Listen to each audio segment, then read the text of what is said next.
Welcome, ladies and gentlemen, to the VIS League, bringing you guys the Autumn Challengers, and we are excited to be here, bringing you guys day number 2 of the first week, and we're getting right into the action here at Group B. Joining me tonight, it's Tasty Bacon and Denominate, our casters, to also help break down these matches as we get into them. And hopefully some exciting moments will be in store for you guys. We actually have some really great games for you, and it's been a lot of action. Yesterday, of course, was jam-packed. And so, Day, let's jump right into where we kind of came from yesterday. Looking at first at Group A's bracket as we take a look. You know, we did go through 2 of those winners' brackets, and not a lot of surprises except for one as we take a quick look at it. Of course, no surprise, Echo Fox coming in strong. Vision Gaming looked great against Novo in a very close matchup. And NRG, of course, had no problem. But the Kardashians, a kind of a surprise team, 12th seed, moving along, looking to make a name as they move to the final place of the winners bracket. Yeah, we had some really exciting games yesterday. It really came down to, obviously Echo Fox, we didn't really expect to see an upset there. They were the #1 team, and they did go to the Regional Challengers Cup. So I don't think anybody really expected them to drop out early. The only real upset we had the other day, we did have Vision Gaming, a 9 seed, take down Nova Challengers, the 8 seed. But the Kardashians, the 12 seed, did take down Finesse Gods, a 5 seed. And that's the only real one I want to say was an upset. Just because, 8, 9. Exactly. Those are, it's hard to call that one an upset. But so obviously going into next week, we'll have Echo Fox versus Vision Gaming. That one ought to be some pretty interesting games to watch. And then we'll also have NRG with their new lineup going up against the Kardashians, who I think we only had one Game 3 yesterday, and that was Infinity Rebirth versus Team Furrow. Yes. But we have some pretty big names coming in through today, too. Let's take a look at the bracket. For the B side of the bracket, obviously we have Tribe Academy was just picked up. Right. Team Enforcers is a team that we've seen, in VIS for quite some time, so they'll be a good team to watch. Tilt Rehab is one that really we have to make a note of because they had a wonderful performance last season, as well as then Autumn Leafs is another team that did a little bit better than I think anybody really expected. Yeah, I do want to highlight Tilt Rehab just a little bit. That is a roster that blew everybody away, far exceeding their seeding. But coming into the season, they are actually one of the highest MMR teams in this entire tournament. We don't know, I don't have the details on that specifically, just from what I got from when seeding was done. They could arguably be one of the best teams, potentially, right? If that has a major factor. They've come in, they played great last season, and I expect a lot out of them this time. They are no longer the underdogs. They now have to earn that and continue to earn that spot here, the #3 seed. We were going to bring Tribe Gaming versus Time Impale, but due to roster issues, Time might not be able to play with their full strength, so we are going to actually move to our first game for tonight. It is going to be Autumn Leaf versus Fabled GG. There's a lot of excitement on these rosters. There's a lot of cool players to keep an eye on. We have seen these players, Fabled GG and Autumn Leaf, play. It actually play fairly well, but now they're going head-to-head right out the gate. And just curious, we're all kind of excited to see how it pans out. I don't know if you've followed these players at all, or much at all, Denominate, if you have any insight to how you think they're going to perform. For which lineup? It's Autumn Leaf versus Fabled GG. So, the 14th seed versus the 19th seed. You guys complain about sometimes we go do some of the higher seed teams, but this is likely a very closely seeded match. This could go either way. Yeah, there are definitely a couple of the names here that I recognize. Obviously, Bloodstacks and RN Prodigy are people who are very familiar with the competitive Vainglory scene. But Fabled GG is a team that we saw that actually did perform fairly well. They perhaps didn't make it as far as they could have because they did have a pretty difficult matchup last season. But Jamar has been a player that we've seen with some really good performance. I'm just a little bit worried about the consistency of Fabled GG. Some of their players can come out. Adrian, for example, had some really awesome performances on Celeste last season. Obviously, we've had a little bit of a shift of meta, and it's more of the weapon junglers and crystal laners. You're starting to see a mixture. So it's going to be interesting to see what he's able to pull out today. But yeah, the one downfall for Fabled GG going into Autumn Leaf here is, they might have one game where they look absolutely amazing. It looks like they're seeded way too low for what they should be. And then the next game, you'll be like, well, maybe they're seeded a little too high. But, they've had some time to work on it. Maybe, build up a little bit more synergy. There are a couple returning names. It does look like we might have one new player to the roster that's going to be playing today, which is definitely a name change. Yeah, I was going to say, it's likely he's played before, not a name change. We'll definitely have to, look at his play style, go back and maybe do some VG proing on his account to see what his past record's like. That is for sure. I do want to highlight, though, one of the players really to watch, it is going to be RN Prodigy from Autumn Leaf. He is, we don't oftentimes give credit to supports enough. He really has to be the guy for his team. He has to come in here and keep him together. He's had some good moments in past seasons, and, captain play, that's, if the team wants to make it to the next level, it almost always has to start with the captain. Yeah, it does. And, captain is definitely one of the most underrated roles. It's super easy to look at a carry who went 14-2 with 6 assists and be like, this player played awesome. But the stat line at the end is not going to tell you how game-changing a captain was. It's really going to come down to us watching the game, checking these captains out, who blocked a good silence, who blocked a pull, who got a good Atlas Pauldron off on the carry at the right time that turned the fight around. Hopefully me and Mr. Tasty Bacon will be able to give some captains some light. Yeah, absolutely. Let's jump right into the draft as we look to get in this time correctly. There we go. And, man, I mean, this is a little bit interesting. Starting to see that Lance band come out. He is a support player we have seen play a little bit more, a little bit different than the look we got last night with all the Finn bands. Yeah, I think Finn literally got picked or banned in all but one game last night. Yeah, I think if I remember correctly. Yeah, that is correct. Every single game, I believe, except one. Was it the last one that he was not picked or banned? But I believe he was picked or banned in almost every game. Lyra's going to be the pickup here, Autumn Leaf, and I like this.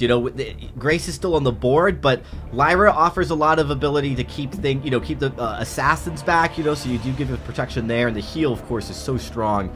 With plus some of the nerfs to Grace, the Lyra might be one of the best healers, but Finn is going to be picked, and I believe this does put us on for almost every single game here at VIS, at least the streamed ones. Finn has been picked or banned every game. Yeah, and Finn is actually surprisingly good into Scarf, so it will be interesting to see what does get picked up here. He does, based off of his Unstoppable perk, nice. He will be able to block some of those incoming Spitfires. He gets bonus health, he gets bonus shield, but it is the Idris, and the Idris can work pretty well into Finn because that Chakram, even if it hits Finn, it's going to continue to pass through the subsequent enemies in the backline. So it'll definitely be interesting to see how they play this out. It does look like maybe a Black Feather getting ready to come in here.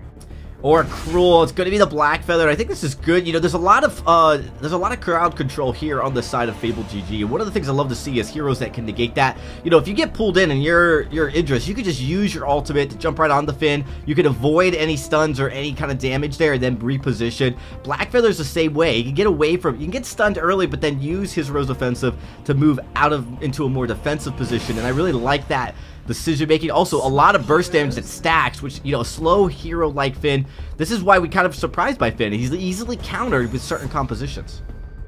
Yeah, and we actually have a Alpha locked in last, and this is super interesting to me just because we haven't seen Alpha in so long.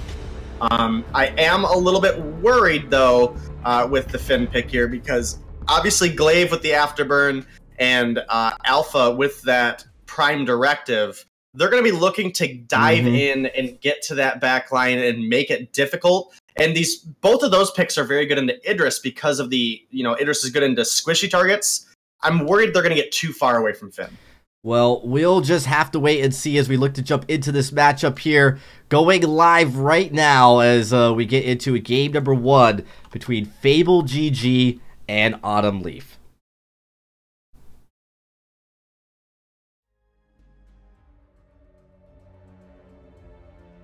So into game number 1, here we go. Looks like we might be missing a Tasty Bacon right now, Dragonborn. I forgot to unmute my microphone. Welcome welcome back, Tasty Bacon. How are you doing today, sir? I'm good. I had an excellent intro lined up and everything, and completely ruined it by not hitting my unmute button. I mean, we can pretend that you're not late, and you can still go through it if you want. It's a little late now because we might be getting a little bit of action as RN Prodigy went and tried to steal away that middle treant, was unsuccessful, but we did see BlueStacks and Edwin grouping up and taking out their own backside of the jungle, so getting a nice little start for them. However, the skirmish may not be over, as now there's going to be Alpha going on in with this Finn, able to provide Quibble. Lots of damage on the BlueStacks, having to use up the healing flask in order to get out safety, but walks right into an afterburn. Adrian was ready and waiting. BlueStacks looks like he might be able to get away because the rest of Fabled GG has turned their attention onto Edwin and RN Prodigy. So at the end of the day, it's like no one's going to actually go down from all this fighting. Though it was very, very close for BlueStacks. It definitely was, and unfortunately that afterburn did punt him further into the lane, but now Edwin was looking for a kill on the glaive. Not going to be able to find it, and, you know, we got to make note of this Alpha. We haven't seen Alpha in a long time, but, you know, Alpha is actually pretty underrated. The amount of sustain and damage that an Alpha can put down early, if you build up those core overload stacks and use the Prime Directive, you can get out a huge burst of AoE damage. As well as in the early game, it's very difficult for pretty much any hero to fight an Alpha because you have that extra health bar. You know, at level 1, it's very difficult to bring an Alpha all the way down during that infinite reboot. So Adrian does get dropped by Idris, though, in the lane. Yeah, nice job grabbing that first blood for Edwin. They're able to get a little bit of an edge in the lane. We'll see if that can convert into anything a little bit later on. But for now, just a nice, quick and clean first blood grabbed by the side of Autumn Leaf. And we're going to be looking to try and expand upon that as we get further into this game. But not a name change, taking advantage of the opportunity, taking out that ancient treant, and just trying to make sure that they stay on top of their game. They were so close to getting a first blood themselves. You figure that one's got to sting a little bit. Yeah, it definitely has to, and getting that first blood onto Idris is huge. Obviously, going the crystal route, he is going to need to get that 100 crystal power to get the bonus range on his attacks, as well as the crystal ratio on his basic attacks. So, you know, even if he doesn't have enough for a Shatter Glass, fortunately some crystal buffs will help Idris get in the game a little bit earlier. But again, Glaive and Alpha are both very good into Idris and into Blackfeather. So this is going to come down to RN Prodigy being a literal god on this Lyra. We need to see some wrecked plays out of RN Prodigy here. Yeah, they really do need to be a little bit more aggressive, perhaps, just to try and, you know, get extra use out of this Lyra early on. You take advantage of that sustain that you're going to have over your opponents. Obviously, late game Lyra still can be very, very strong, but right now it's Alpha putting in the work with these Prime Directives and the core overloads, but the name change getting taken down fairly low, at least on the first health bar. See if they can even pop that. Not going to be getting that perk popped just yet. Prime Directive over the wall, out of harm's way, but Izzy G, now the next target, is going to be the first one to go down. Not a name change, does fall into the Prime Directive, or into the reboot. They are going to be able to get back up and walk away, so ends up being a 1-for-1 trade and kills when all is said and done. Yeah, not too bad of a trade there. They did trade, you know, a captain for a carry, which is not really what you want to do. But here comes Glaive with an afterburn on RN Prodigy. Yeah, absolutely going to be looking for that the play onto RN Prodigy, not quite able to grab the kill. Not a name change, getting up into the lane a little bit late for being able to help out on that one, but still enough just to make the presence felt. However, Edwin continuing to just try and farm up BlueStacks now, trying to make a little bit of damage happen. Looking to get some work done on this turret, but it's mostly just going to be chip damage. And Adrian and Izzy G are able to actually dish out a fair amount of damage on their own, even without the help of the turret. So that forces Autumn Leaf to have to back away a bit. It definitely does. We have to look over at this Alpha here, approaching level 7, and BlueStacks has just hit level 6 on Blackfeather. And the Rose offensive, to me, just isn't quite the playmaking ability that the Termination Protocol can be. Obviously, you know, if you're able to get that ultimate down onto somebody, you can take somebody from 100 to 0 in no time at all. So we're going to be looking here in this next rotation to see if Not a Name Change can make work of that ability. Obviously, Edwin having not gotten that Crystal Divergent Path yet, it is a little risky for him, but now he's got it online, so he will be a little bit safer from that explosion range, but BlueStacks is really going to have to be careful. Yeah, BlueStacks is going to have to be extremely cautious. Like you said, though, Edwin, with this Idris starting to get a little bit of extra, comfort, being able to play the hero the way that you want to as a CP Idris now that you have Divergent Paths unlocked. Both these teams have been extremely aggressive. There's that Chakram, doing some good damage, but they've already found a kill onto RN Prodigy. A nice afterburn onto Edwin will knock him into the middle of the team. He has to use the ultimate to get out to safety. And a ton of aggression from both sides, but it feels like right now Fabled GG able to make just a little bit more happen with these 3-on-3 fights. Yeah, they definitely are, and this is really the online point for Alpha. This is where Alpha is going to be realistically doing the biggest chunk of her damage, is that Aftershock is complete. Now, obviously, Alpha does function through all parts of the game really well, especially with how tanky she can be late. Oh, a good pull, though. Beautiful pull, gonna allow them to secure the kill onto Edwin. RN Prodigy now going to be their next target, but getting the turret aggro means they actually decide to back off. Not having the reboot available for Alpha, they want to play it safe until that is going to be available about 20 seconds from now, but they're still looking for more damage. If they find an opportunity, they're more than happy to try and take it. However, I don't know if they're really going to be worthwhile for them to stick around at this stage of the game. It's still fairly early on. There's a lot of gold that can be gained by just backing off and going through the jungle. It absolutely can, and that Termination Protocol is back available for Not a Name Change, so he'll be pretty much ready to fight. That's one nice thing about Alpha, is you can go into a fight on low health knowing you have that ability available. Obviously, it's going to force the enemy back, as well as then they're going to have to focus on either preventing you from respawning, but as I'm talking about Alpha, they do find a kill onto Glaive in the lane, who has now picked up a poison chip. Bacon, what exactly did we just miss there? We missed an incredible play from Autumn Leaf, but now here comes Alpha, Not a Name Change, trying to get onto Edwin. Tons of damage. The Termination Protocol is going to get used. Already got one kill. That's going to be reboot popped. Is there going to be enough to save him? Nope. Izzy G not able to have the cooldown on the Play Company to provide the fortified health, but now Adrian is going back up and trying to make BlueStacks stay too long.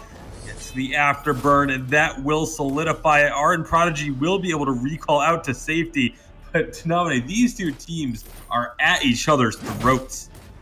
Yeah, it's very, very even, and that comes down to the 14 versus 19 seed. Again, we're right in the middle, but obviously we mentioned at the beginning is Fable sometimes just performs better than their seeding might show. Now Glaive's taking a lot of damage. And Glaive definitely having to back off a bit here. Recall's in a risky spot. A little lucky that Edwin didn't just take another step forward and throw a chakram at him, but it is going to give an opportunity for Not a Name Change to try and make something happen. 10 seconds away from the Termination Protocol, but maybe going in a little bit too early. Has to use the boots to get out. And still going back in. Wanted to get that ultimate off. I can almost guarantee they were just hoping that they would be able to get that cooldown available. But not going to happen. Now Adrian, tons of damage with those crits on the BlueStacks. Izzy G and Adrian just going to be looking to keep Autumn Leaf at bay away from this turret. The turret's taking a ton of damage. Nice chakram just to get even more chip damage on the turret. That's one of the great things about an Idris. You get the minions on the turret, throw out a chakram, and you can do big chunks onto that objective. Yeah, he absolutely can with this crystal route, and he has gone into a Frostburn, so looking for a little additional team utility here. The alternating current is also online, so he'll be getting more of those empowered attacks down quicker. And BlueStacks has the Sorrow Blade Poison Shiv complete, so looking for a bit of sustain here that will affect some of Glaive's ability to heal up, and that's one nice thing about the Glaive build here is you do get the inherent healing from the Poison Shiv, but you also get it from your Bloodsong stacks as well, so cutting that down will take away some of Glaive's tankiness, but they're going for the turret. They want this turret. They're going to get the turret, but now can they get out? It's a lot of damage. They're going to do more than get out. That's a kill picked up by Edwin on a sliver of health. Now Alpha going to pop the termination protocol. Won't be able to get out of this very likely. Nope, will be able to. Edwin doesn't want to stick around for that reboot, but he's going to get pulled back in anyway. And now not a name change. Looking to chase down RN Prodigy. Has all the tools available except the ultimate.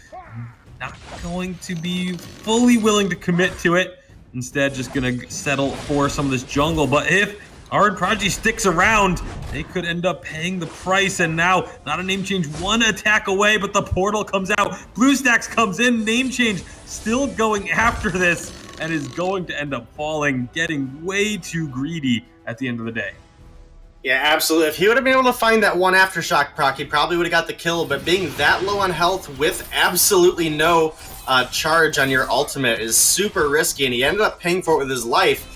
We are sitting 1 turret to 1 turret, 7-7, but it looks like that's going to change very quickly here as BlueStack comes through and finds a kill onto IZG.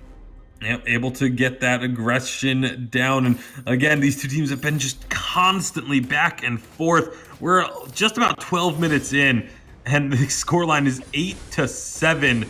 It's been a bloodbath on the fold to start the day off. Autumn Leaf going to grab themselves an immense gold payout, 400 gold each with that new gold miner coming into effect. And we'll see if they can make anything else happen off this. BlueStack stealing away the Treant. Takes a good chunk of damage, was healing that back up with the Poison Shiv lifesteal. But that's going to be a kill. Termination Protocol doesn't hit anyone, but it will get not a name change back into this fight. While Edwin is extremely low, he's going to fall. And it is just RN Prodigy left. Fabled GG finding another team fight, not a name change. The land determination protocol trying to chase this one through. Adrian with the afterburn, a beautiful portal will actually get RN Prodigy away from the afterburn, but it's no, it is going to be enough. Not a name change. Didn't actually have what it took to finish it off, and RN Prodigy is able to walk away. Now Fabled GG going to be trying to get out of here alive, but BlueStacks has other plans and has turned this around. And just like that, after a beautiful fight for the side of Fabled GG, it's Autumn Leaf with the ace. Yeah, Fabled GG stayed really far in there, and one key thing that happened is BlueStacks actually used the Rose offensive through that Treant, which did not give additional healing to either Adrian or not a name change. And they were able to clean up the fight on the low health bar enemies off the back of it. And now, you know, Edwin has the Broken Myth available, and that is a huge spike here for this Idris. And, you know, it's going to be pretty difficult, especially if not a name change goes in too far. The over aggression. That's going to be a termination protocol. Getting some good damage down. Nice stun from IZG. Not a name change back up. Doesn't connect with the Prime Directive. And Adrian is going to be the target of Edwin. He goes down and now clumped up like this. There's just nowhere to go. The damage from Blackfeather and Idris just more than enough to take them out for another ace. And Autumn Leaf have just taken control of this game off these last two fights. Yeah, they absolutely have. And again, you know, Edwin getting that Broken Myth on board was definitely huge for their cause. And he actually did make it all the way to 9 stacks at the very end of that fight. But we definitely seen how much that damage was able to ramp up, you know, at the 4, 5, 6 Broken Myth stack point. As well as having that level 10 infusion was huge. And now they're turning their attention onto the gold mine. Yeah, looking for another gold mine payout. And this is, again, much larger payouts than we used to see. That's still actually a little bit less than the usual payout, but because Kraken is about to spawn, it's a good opportunity, good idea to grab that gold miner, the last gold mine payout we're going to see of this game. But they're setting up for another fight, and they just found not a name change coming over the wall. Oh, that's unfortunate for not a name change. Getting absolutely baited into that and just walking right into an ambush. Excellent job by Autumn Leaf securing the kill, and now with Kraken spawning, they have a golden opportunity to start this up. Yeah, they absolutely do. With not a name change down, this is a perfect opportunity, actually, for Autumn Leaves here to take this Kraken. It'd be super risky for Adrian to come down by himself. He does have a Aegis complete, but BlueStacks, obviously being a weapon, Blackfeather will be able to scale up onto a glaive very quickly with no armor. Not able to get the steal, and now Autumn Leaves is turning their attention onto Izzy. And they're looking to take him down. They will be able to get the Finn as the Kraken starts to make her way up towards the lane, and this is looking so good for Autumn Leaf now. And this just seems to be the story of a CP Idris, is once you get enough of damage, once you have that broken myth available, it's so difficult to actually take him down. It's so difficult to get past that damage and find teamfight victories.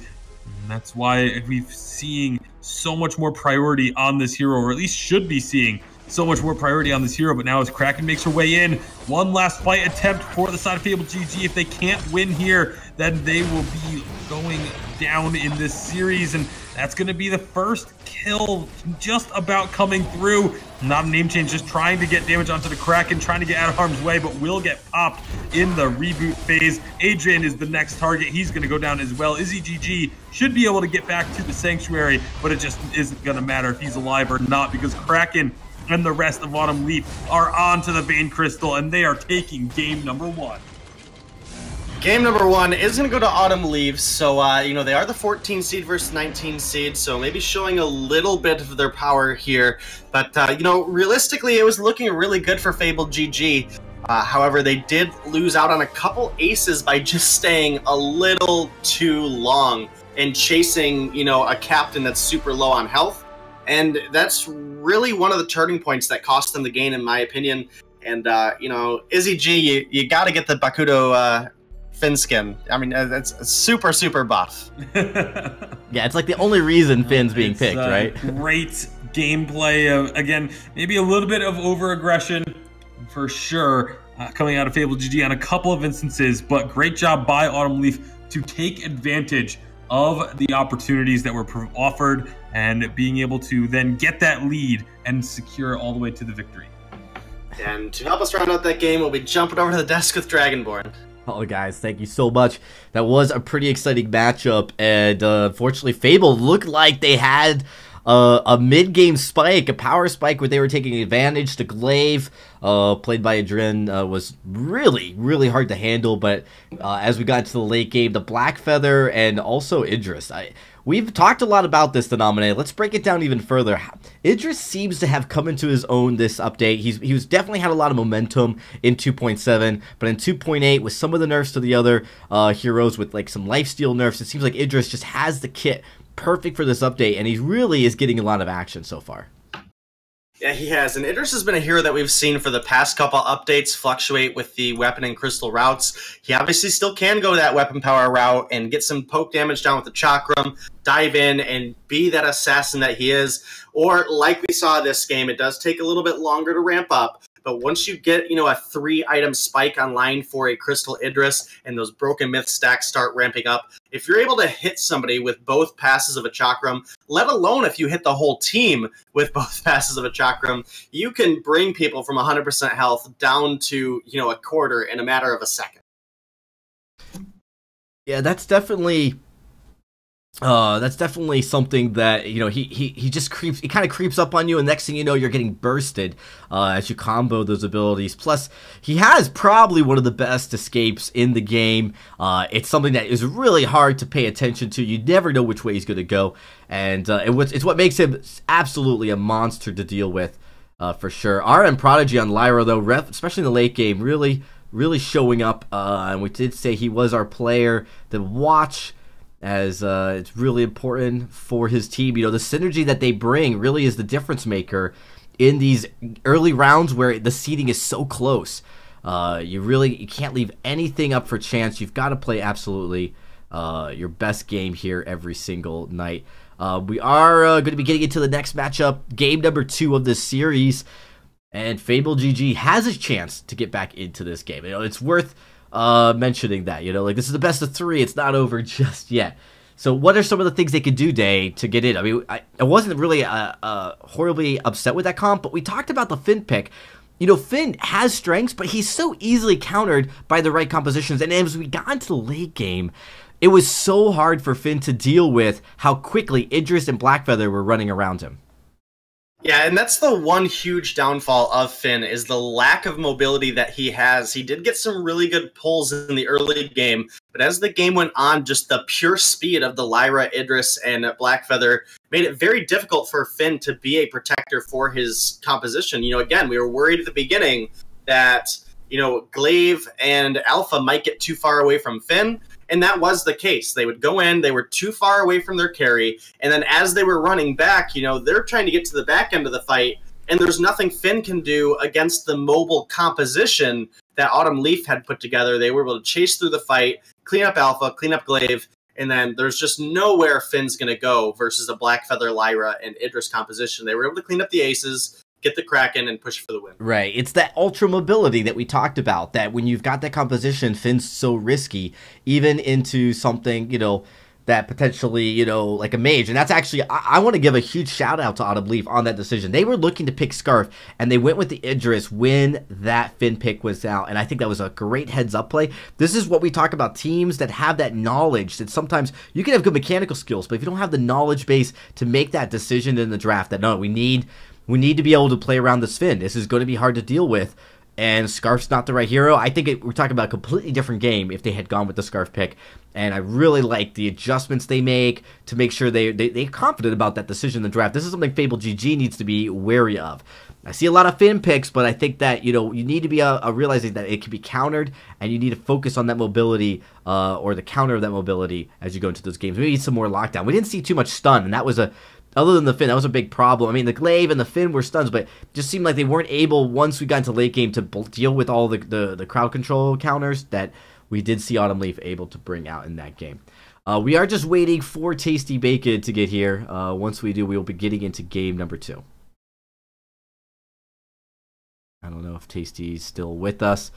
Way to throw him under the bus, though, Dragon. Yeah, absolutely. No, that's again. Let the world know that we're waiting on Tasty No, Bacon. the 1 minute rule, man. If you're not in 1 minute, I'm here, but I apparently wasn't getting invites, so I have to restart my app. Oh, the old doesn't get the invite excuse. No, absolutely. We'll be getting into this game here in just a few seconds, guys. I think this is good. This has a chance to actually be a very close series, so we'll see how Fabled GG recovers from that. I really love how Adren's play. I mean, him on the Glaive looked fantastic. He was very aggressive when he needed to be, and it almost panned out. They took that turret. They were really doing a good job. They just were never able. The alpha pick seemed like with the Finn, it never really got to the point where they could deal with the mobility that came from Autumn Leaf's composition. Yeah, absolutely. You'll probably have to kick Tasty Bacon and send him a re-invite. Oh, yeah, I saw that. Yeah, now we're waiting on Dragonborn. All right, so as we get into game number 2, Tasty, any thoughts for you as we look at these two teams? What both of them need to do, specifically, you know, Fabled GG. What can they do here? They look like they have the mechanical skill, the raw skill to make it happen. Anything that stuck out to you?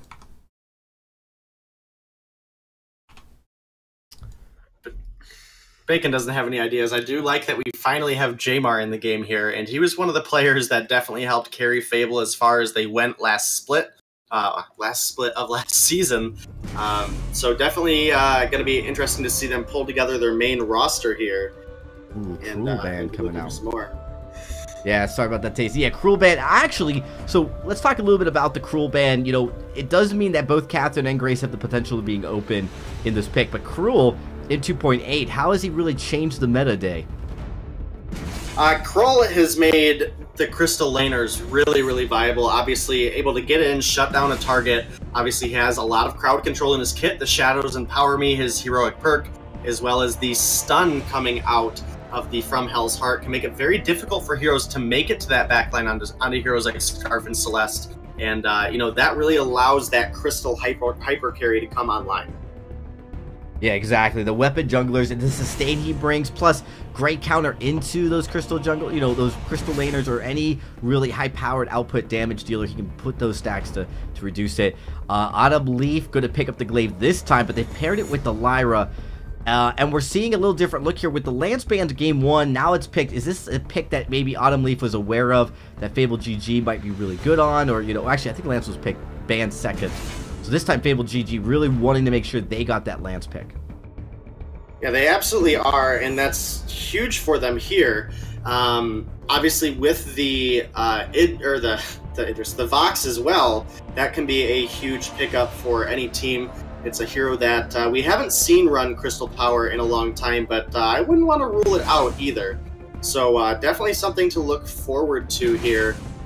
It is going to be a Samuel coming through, so providing a lot of that really heavy siege potential is huge for what this team needs to do.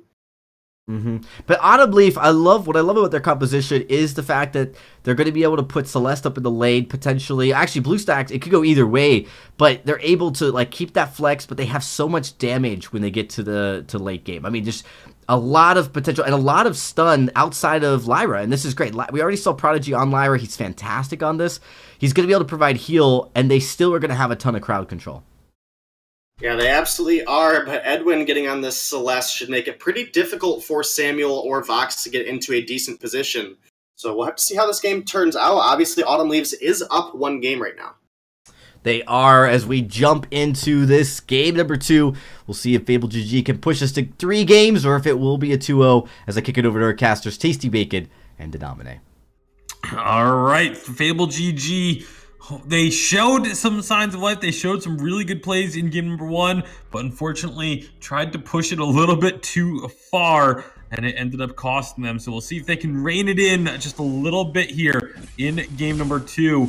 Arm Prodigy and Izzy G going to be meeting each other in the middle of the map. Meanwhile, both carries on each side going to be clearing out the backs of their jungles. So we'll have to see, Denominate, if we're going to end up with another early skirmish. Yeah, it doesn't look like it. It does look like the sides are going to stay to their respective side of the jungle and just start to farm up. So we'll have to see how they go throughout the rest of the game here. And doesn't look like we're going to be seeing too much of a fight, although now that we're onto the Ancient Treant, this is where it would break out. It's going to be a route onto the Glaive temporarily. BlueStacks still going to be able to clean up that Treant, and then immediately afterward onto Jamar. The core collapse didn't quite connect, but can this still be enough for the first blood? It's going to be close as Jamar is just kiting away with the Drifting Dark. A beautiful Githian wall, and with Adrian rotating down, this could turn the other way. Fable GG will get the first blood as it goes over to Samuel. BlueStacks, just missing, canceling out that recall and getting a return kill onto Jamar, but it is going to be 1-0 in favor of Fable. It is going to start 1-0, but Celeste is still on the run here, Bacon. Celeste going to be put into a lot of trouble. Oh, that beautiful timing on the sigil. If that didn't come out when it did, there were 2 resonance bounces that were on their way to kill Edwin. Ended up not taking him down, so a very, very close start to this game. But expect nothing less. Another sigil, narrowly keeping Edwin alive, only temporarily, as there is going to be the kill going through. So Fable 2-0 up now to start this game off. They got to be feeling pretty good, but here comes BlueStacks. Oh no, BlueStacks misses the afterburn. Afterburn's into the wall instead of up into the lane. That's got to be a little bit embarrassing. Yeah, just a little bit, but, fortunately it wasn't like he, put himself in a devastating situation either. He didn't die or get any of his teammates killed, so not too bad, but he does find a kill on that low-health Lance as he rotates down through the jungle, and now it is Jamar and Adrian looking to be a little bit careful here. And definitely going to be in a interesting spot. They do get themselves recalled back to base. Meanwhile, it is BlueStacks stealing away 1 camp. See how much more he can get if he even tries to stick around. Does have the afterburn available. Doesn't get either of those monsters. They both go to Jamar. And now BlueStacks going to have to run. Will get a little bit of help from Arn Prodigy rotating down. Doesn't quite have the sigil up just yet. Does have it available now, so can use it. Will use it for the extra health and speed boost. Nice job by BlueStacks grabbing that tree and getting out of dodge. Yeah, and meanwhile in the lane, Edwin was able to force Adrian out of the lane, and he's now missing out on a bit of farm here, as well as a pretty sizable chunk of damage on that turret has now been exchanged. So definitely a good push there out of Edwin. They are even as far as the CS goes, and Adrian is going for that Poison Shiv first item. And it is BlueStacks a little bit ahead in the jungle, but he's getting poked out. Bacon, will we be able to find anything here? Well, he certainly was going to try to, but I don't think he's going to be able to. It looks like everyone's just kind of backing off now.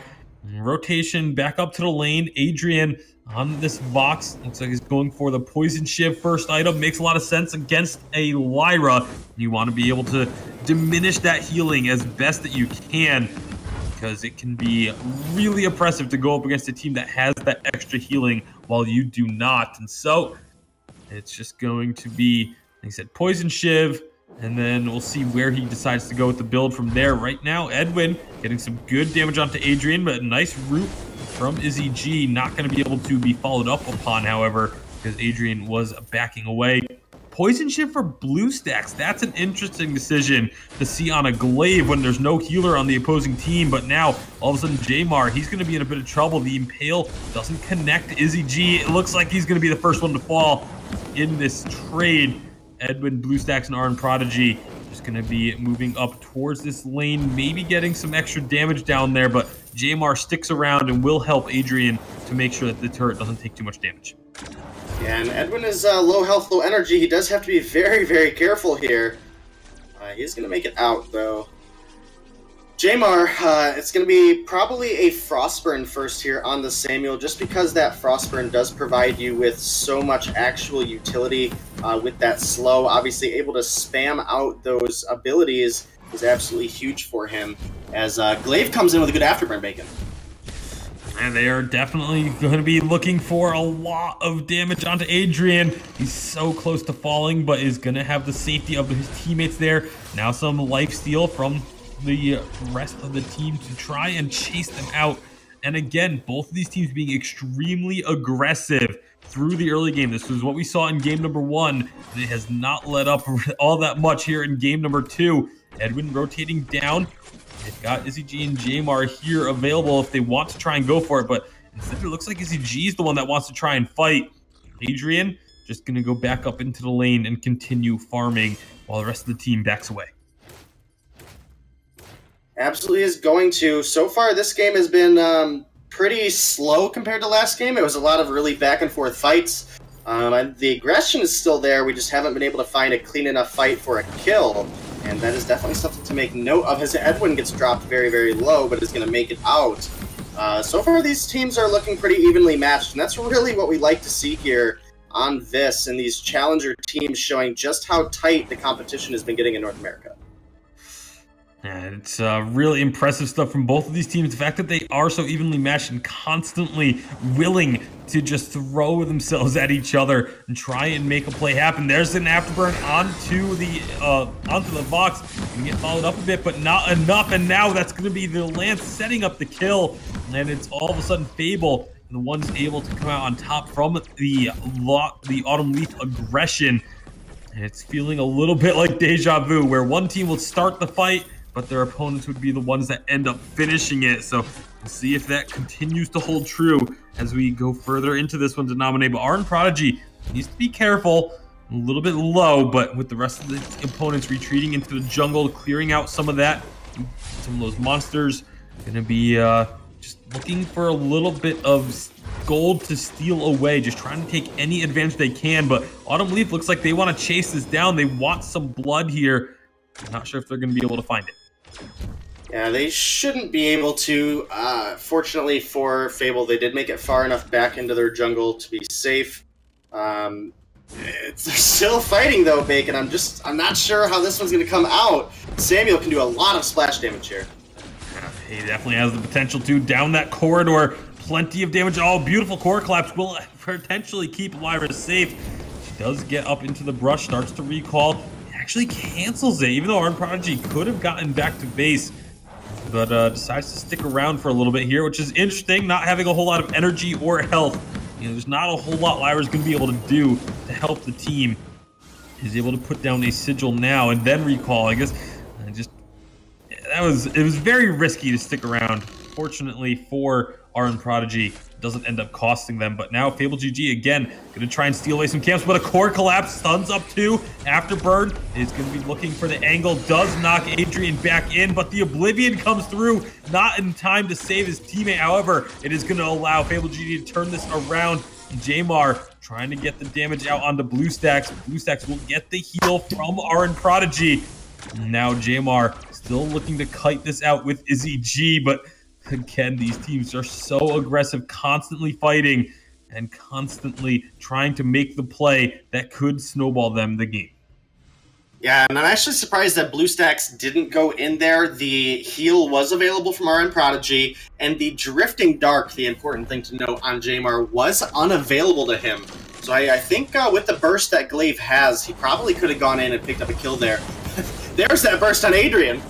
Yeah, that burst that they were looking for, able to solidify another kill for Autumn Leaf. And they're going to be able to get a ton of damage onto this turret. Should even be able to take it down because they have such a large minion wave. And like you mentioned, Denominator, that massive burst that is available to them. Now as they rotate down to the gold mine, they're going to look to get even more gold into their pockets. Yeah, it absolutely is. And we do have a small gold lead on the side of Autumn Leaf right now. It is less than 1,000, so it's pretty minor. It's nothing that Fabled GG cannot come back from. But with that gold mine steal, that is going to increase it by a bit. Izzy G is low and has to be careful here, but Drifting Dark is available on Jamar, and that is such a huge utility for the team. Obviously, Lyra, not the best hero at frontlining that damage, could force out a Fountain or an Imperial Sigil very early on in the fight. And that's going to be the goal, is to try and make sure that you try and make your opponents blow their utility as early as you can, so that it's not available as the fight continues to break down. But for now, it's generally been Autumn Leaf, the ones that are forcing Fabled GG to have to pop things like their Fountain or the Oblivion extremely early in the fights and trying to use those defensively when they would much rather be using them as an offensive tool. So we'll see. The Helios getting dropped down. Adrian taking a fair bit of damage early on. That's something you never want to have happen. That's one of the difficulties of playing against a Celeste, is that massive range she has. Now that the Helios are overdriven, she's able to just put out a ton of harass. Yeah, that extra range is absolutely huge for Celeste, and this is really the biggest opportunity that Autumn Leaf is going to have going forward, is the zoning potential that Edwin now has is absolutely huge. If he puts down good Heliogenesis in a wall between him and the enemy, it is going to make it difficult for Samuel to come forward and try to get those Drifting Dark hits or the Malice and Verdict hits in without also putting himself in a vulnerable position where a Supernova can chunk him out very, very quickly. We do still have flasks for all 3 members, actually, of Fable, and all of them have been sold off for the side of Autumn Leaf, so going to be interesting to see how that works out for them in the next fight.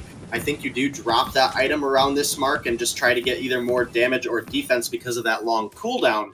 But they all have it available right now, so I'm sure after their next use, they are going to sell that item off. And that's it'll be interesting to see what they do decide to go with once it is sold off. You have to assume it will be shortly, but decent gold payout collected for Autumn Leaf.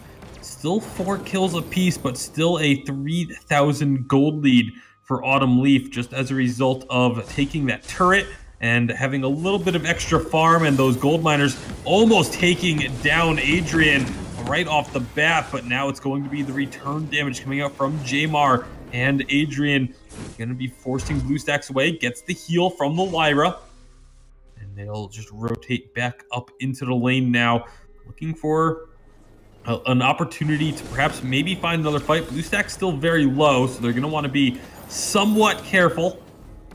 As now Fabled GG rotating back up into the lane again. Edwin just going to try and harass with these Helios, getting Adrian down and chunking out about 1/3 of his health, but a big Supernova will take out a large chunk, and they follow it up immediately.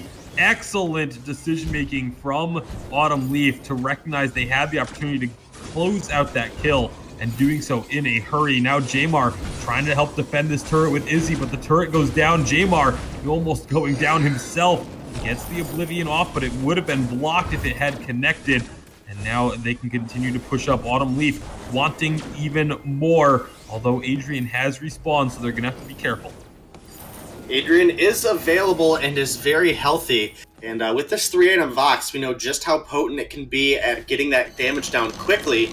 But, you know, in that last fight, Edwin did exactly what we mentioned, that zoning potential from the Heliogenesis, making it so that if Adrian or Jamar want to come in and try to find some damage, they are going to be in a risky spot for that Supernova. And that's exactly what we saw. Very low shield on Adrian. A beautiful Supernova comes through and chunks Adrian down.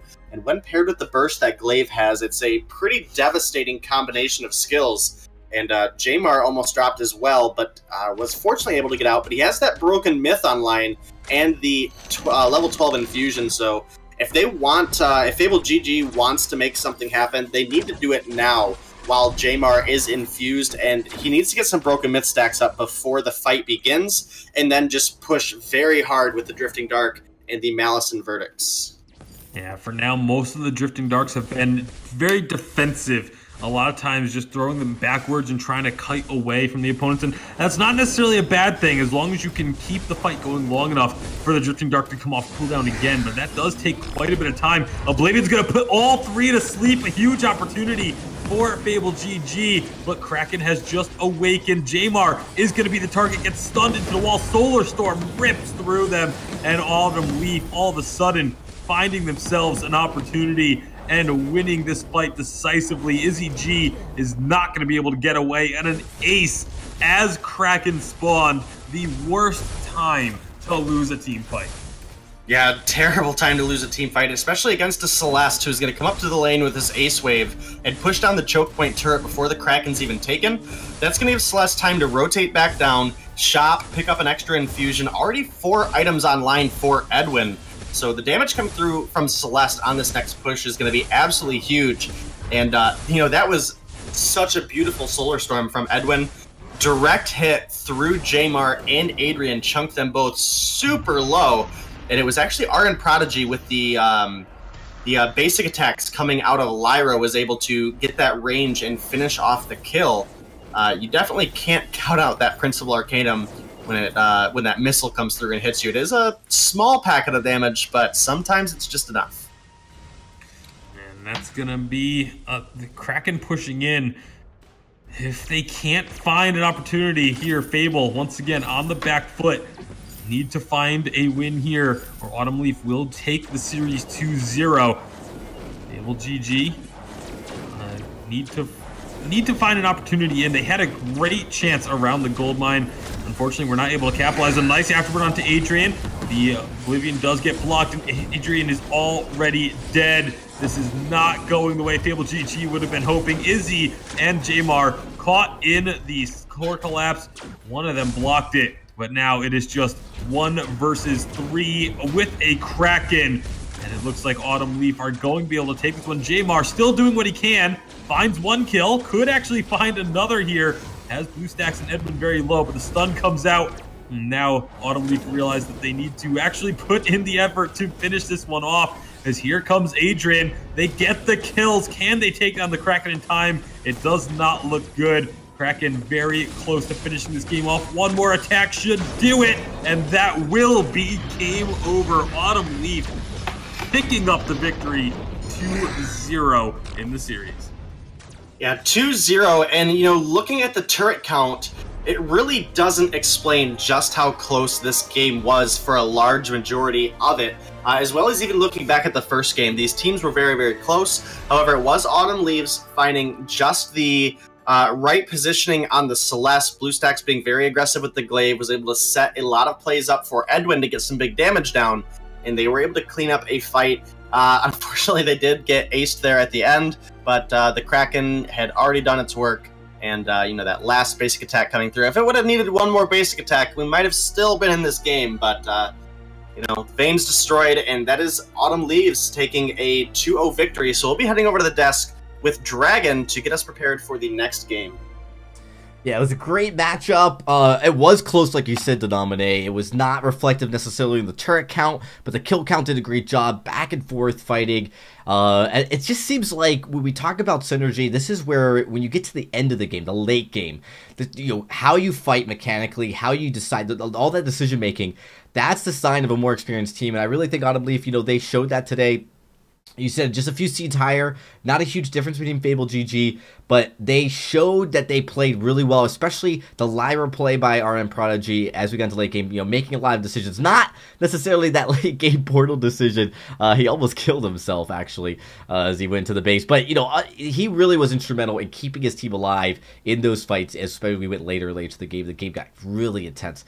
And a good matchup indeed. We will be moving on to our next series, of course, in just a few moments, but we're going to be taking a quick break. When we come back, though, the next series here, it'll be Winners Round 1 still, as we get into more action here on the VIS League.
$14.99.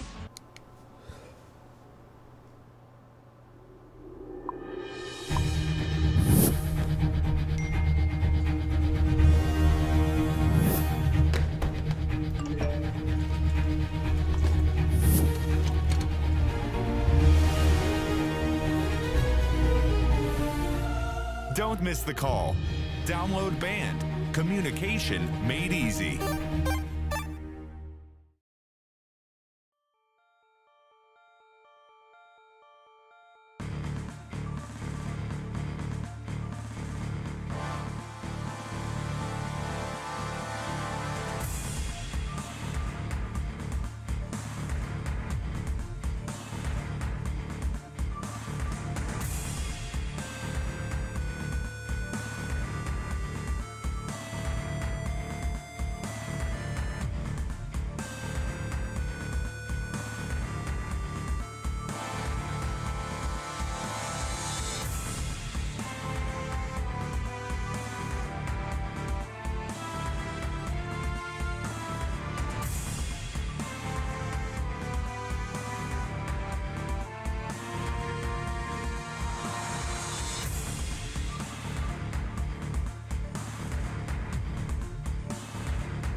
Welcome back, everybody. Sorry for the extended break as we come off and get ready for our second series.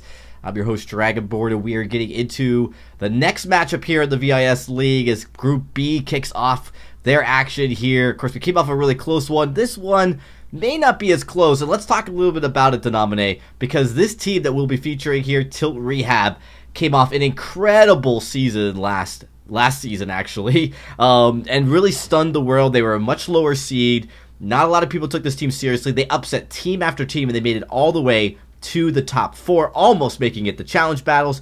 Tilt Rehab coming into this season, they are actually seeded number 3. There's a lot of exciting action to come out of these guys, and I'm really looking forward to see how they play. Now that they're at a much higher seeding, it's going to be a little bit easier of a trip for them.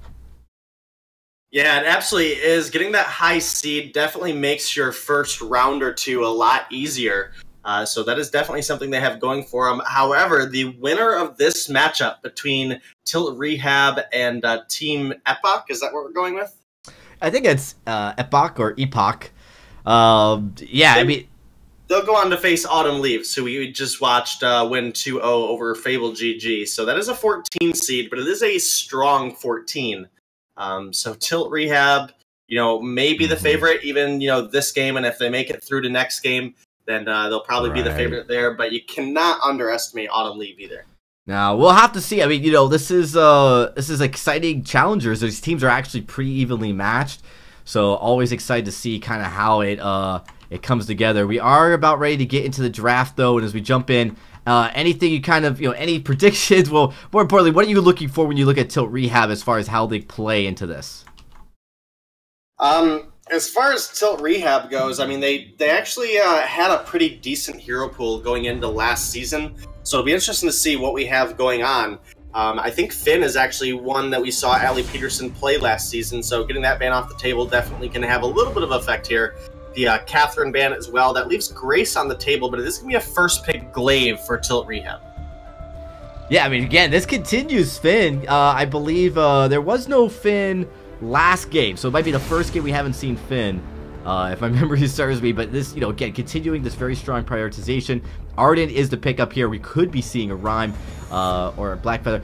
I love the Glaive first pick still. It's still a very strong flex pick, even though we haven't seen that support play come out. Blackfeather comes in to kind of clean things up. Samuel, wow, this band's going really fast. But ooh, look at that. Support Glaive likely going to be the outcome. Yeah, that's what it's looking like here. It is going to be an Arden Blackfeather, which can be a very strong combination for Team Epoch here.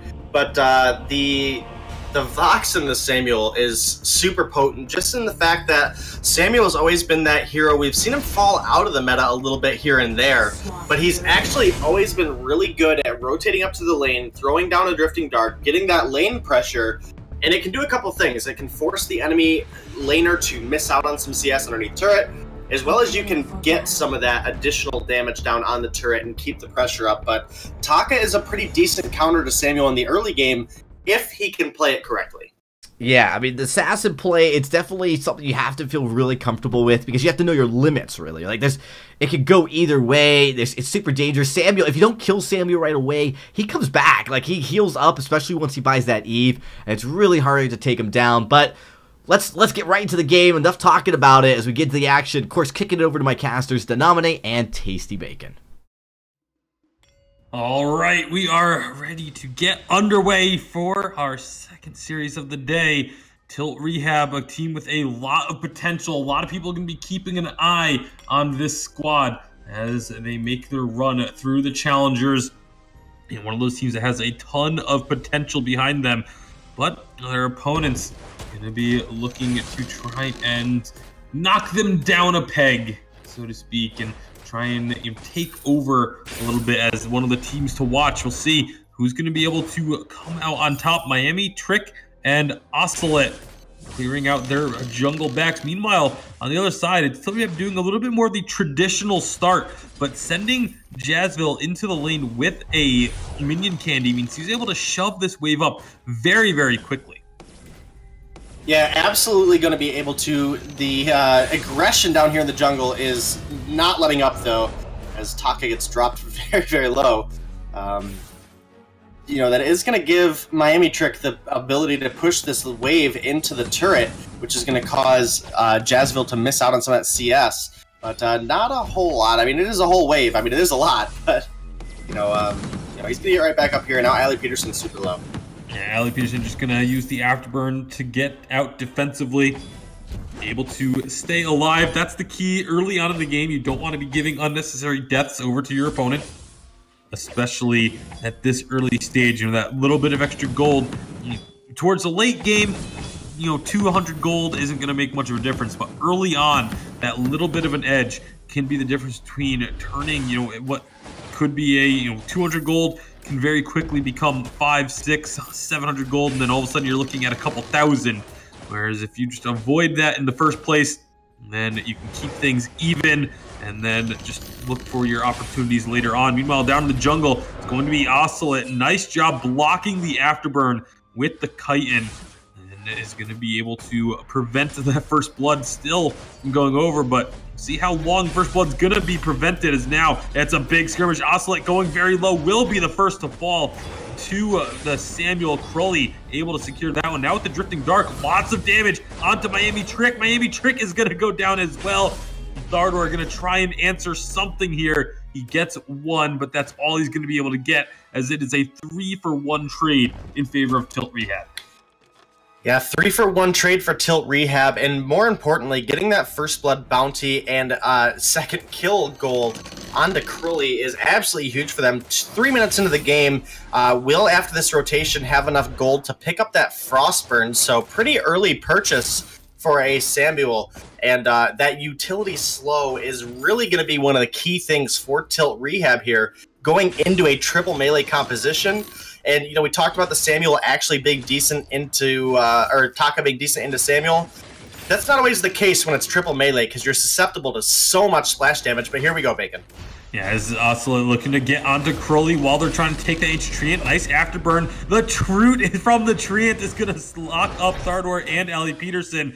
That allows Oscillate to actually get the kill. It actually goes over to Thardor, but Allie Peterson going to fall as well. Thardor in a little bit of trouble to the Treant, but the rest of the team is there, and they are going to be able to secure that one. So just like that, all of a sudden Team Epoch going to be getting themselves right back into this game. Yeah, definitely looking good for the fact that they were able to even it up to a 3-3. Obviously, again, that first blood bounty is on Crowley, who has that Frostburn purchase now. And if he would have had a chance to shot before that last fight, I definitely could have seen that going a different way. Taka's speed was just able to keep him in just enough range that he was able to clean up a kill. But now it is Crowley rotating up into the lane, and this is probably where we'll see that lane pressure we were talking about as Allie Peterson's going in. Yeah, it walks right past the Miami Trick in order to ensure that they could get the afterburn back into the lane and into the waiting arms of Jazzville and Crowley to secure the kill. So nice play by Allie Peterson. Now they're looking to get some damage onto this turret and onto Thardor. Thardor going to get knocked back towards the rest of the team, but it's as Oscillate came up, so the team could not really capitalize on that afterburn, and it is just going to be Oscillate still wants to go in, jumps back on in, gets the Vanguard to get out. But that's the gameplay we're going to be seeing from this Taka quite a bit, is the jump in, jump out type of style, especially because we assume it's going to be a Crystal Taka with the Storm Crown already finished. It's all about that initial burst. Jump in, get that burst done, and then jump back out. Yeah, definitely a useful tactic here, and Taka being level 6 before Crowley is absolutely huge, and that's attributed to Allie Peterson to spend a lot of time in the jungle trying to make sure that Taka is not able to get in, get a solo kill on Crowley, and then steal away the farm. Obviously, that Storm Crown makes it very easy for him to steal camps away. So Oblivion was not available for that last fight, but now level 6, Crowley will have that available, and we'll just have to see how it ends up playing out. Taka has purchased a little bit of crystal power now, but Miami Trick has actually gone Serpent's Mask first item here, and that's something that we've seen fallen off of Black Feathers for a while now. Obviously, the Sorrow Blade gives you some additional execution damage, and the Poison Shiv for your lifesteal instead gives you additional team utility of shutting down some of the healing and barrier that can come out of the enemies. And I mean, with the way that the Black Feather's going to be working this game, a lot of it is going to be focusing on that sustain. So that's why the Serpent's Mask comes out first. Miami Trick wanting to be able to survive, but right now Thardor is going to be wishing he had some lifesteal for himself to try and survive. He is going to get out for now, but had to use the fountain very early on himself. Jazzville going to get dove upon, but a nice afterburn will keep him safe. The silence onto Miami Trick. They first take down Oscillate. Miami Trick falls as well. Excellent fight for a side of Tilt Rehab, being able to use that afterburn to keep the carries alive and then turn the damage back around onto their opponents. They find the kills and they take that first turret of the game as well. Yeah, and like we talked about earlier, Bacon, we hope we can give some captains some love here in these games, and that was a beautiful defensive afterburn from Ali Peterson there. If that afterburn didn't knock Miami Trick back, it very likely would have been a kill going down for the B side. But one last basic attack from Vox tracked him all the way back down to the turret and was able to lock in the double kill for them. And they were able to get that first turret objective gold down. So their gold lead is extended now to approaching 2.5k. Not quite there yet, but getting close. And Taka really has to get this Aftershock built if we want to see them be able to abuse the early game power. If they aren't able to find some kills here, it is just going to be an easier and easier game going over to Tilt Rehab. Well, right now they're looking for another fight. Thardor going down low, but Crowley is the first to fall. A nice gauntlet will be able to keep them in place as Oscillate is just jumping all over the place. And now it's just Ali Peterson left alive on this glaive. You're going to be able to get out safely because the rest of the team is more interested in pushing down the lane. Right decision to be made there. Allow the kill to go through. You're not going to get the ace, so don't bother chasing it. Go and take the objective instead. And Dominic, it looks like we've got another incredibly close game on our hands. Yeah, we absolutely do, and this really just shows how different the seeding is going into this season. You know, this is a 3 seed versus a 30 seed. We really expected this to be a fairly one-sided game, but the competition has just gotten so close that even that big discrepancy in the actual seeding might be a little misleading sometimes. I do think Tilt Rehab should be able to come out on top. Again, the Taka is going to fall off pretty heavily, specifically because this is triple melee, and Samuel ideally should ramp up very, very quickly. But, you know, so far, Team Epoch is, you know, doing a good job holding their own. And they're able to keep your head up. That's one of the big things, is being able to keep yourself from getting down if you fall behind early on. It's very easy to just fall into a short deficit and just completely collapse and feel like you're outclassed, especially in a matchup like this when you are, you know, the seeding difference between you and your opponents is so heavily different. But they have definitely kept their heads up. They've stayed focused and have been able to find an opportunity now to even this game up. You look at the scoreboard, the gold lead, it is only a few hundred gold that separates these two teams as we approach the 10-minute mark. And that's a great spot to be for a team that had fallen behind in the very early goings. Yeah, they definitely had, and, you know, again, Taka has to abuse this power spike while he has it. Building into more cooldown here, I'm actually wondering if we might see a Spellblade come out. But here we go, Bacon, good gauntlet down. Beautiful gauntlet, gonna be splitting the team up a bit, trying to get the kill onto Jazzville, but Oscillate is the one that goes a little bit too low and ends up falling. Now Jazzville still somehow hanging on to life, and just like that, Tilt Rehab have found the kills. Now they're gonna chase onto Thardor, and Afterburn should put him into the wall. No one there to help follow up on this. However, they're just going to turn their attention to the Crystal Sentry instead. So, again, very smart play. Let the kill go. If you don't think you're going to be able to chase it down and take an objective instead, they get the Sentry. They clear out almost the entirety of this jungle. Oscillate going to come in here, try and get the damage onto Crowley. Some good burst, but you don't have any defense on this Taka. So the moment they turn around onto him, he just blows up.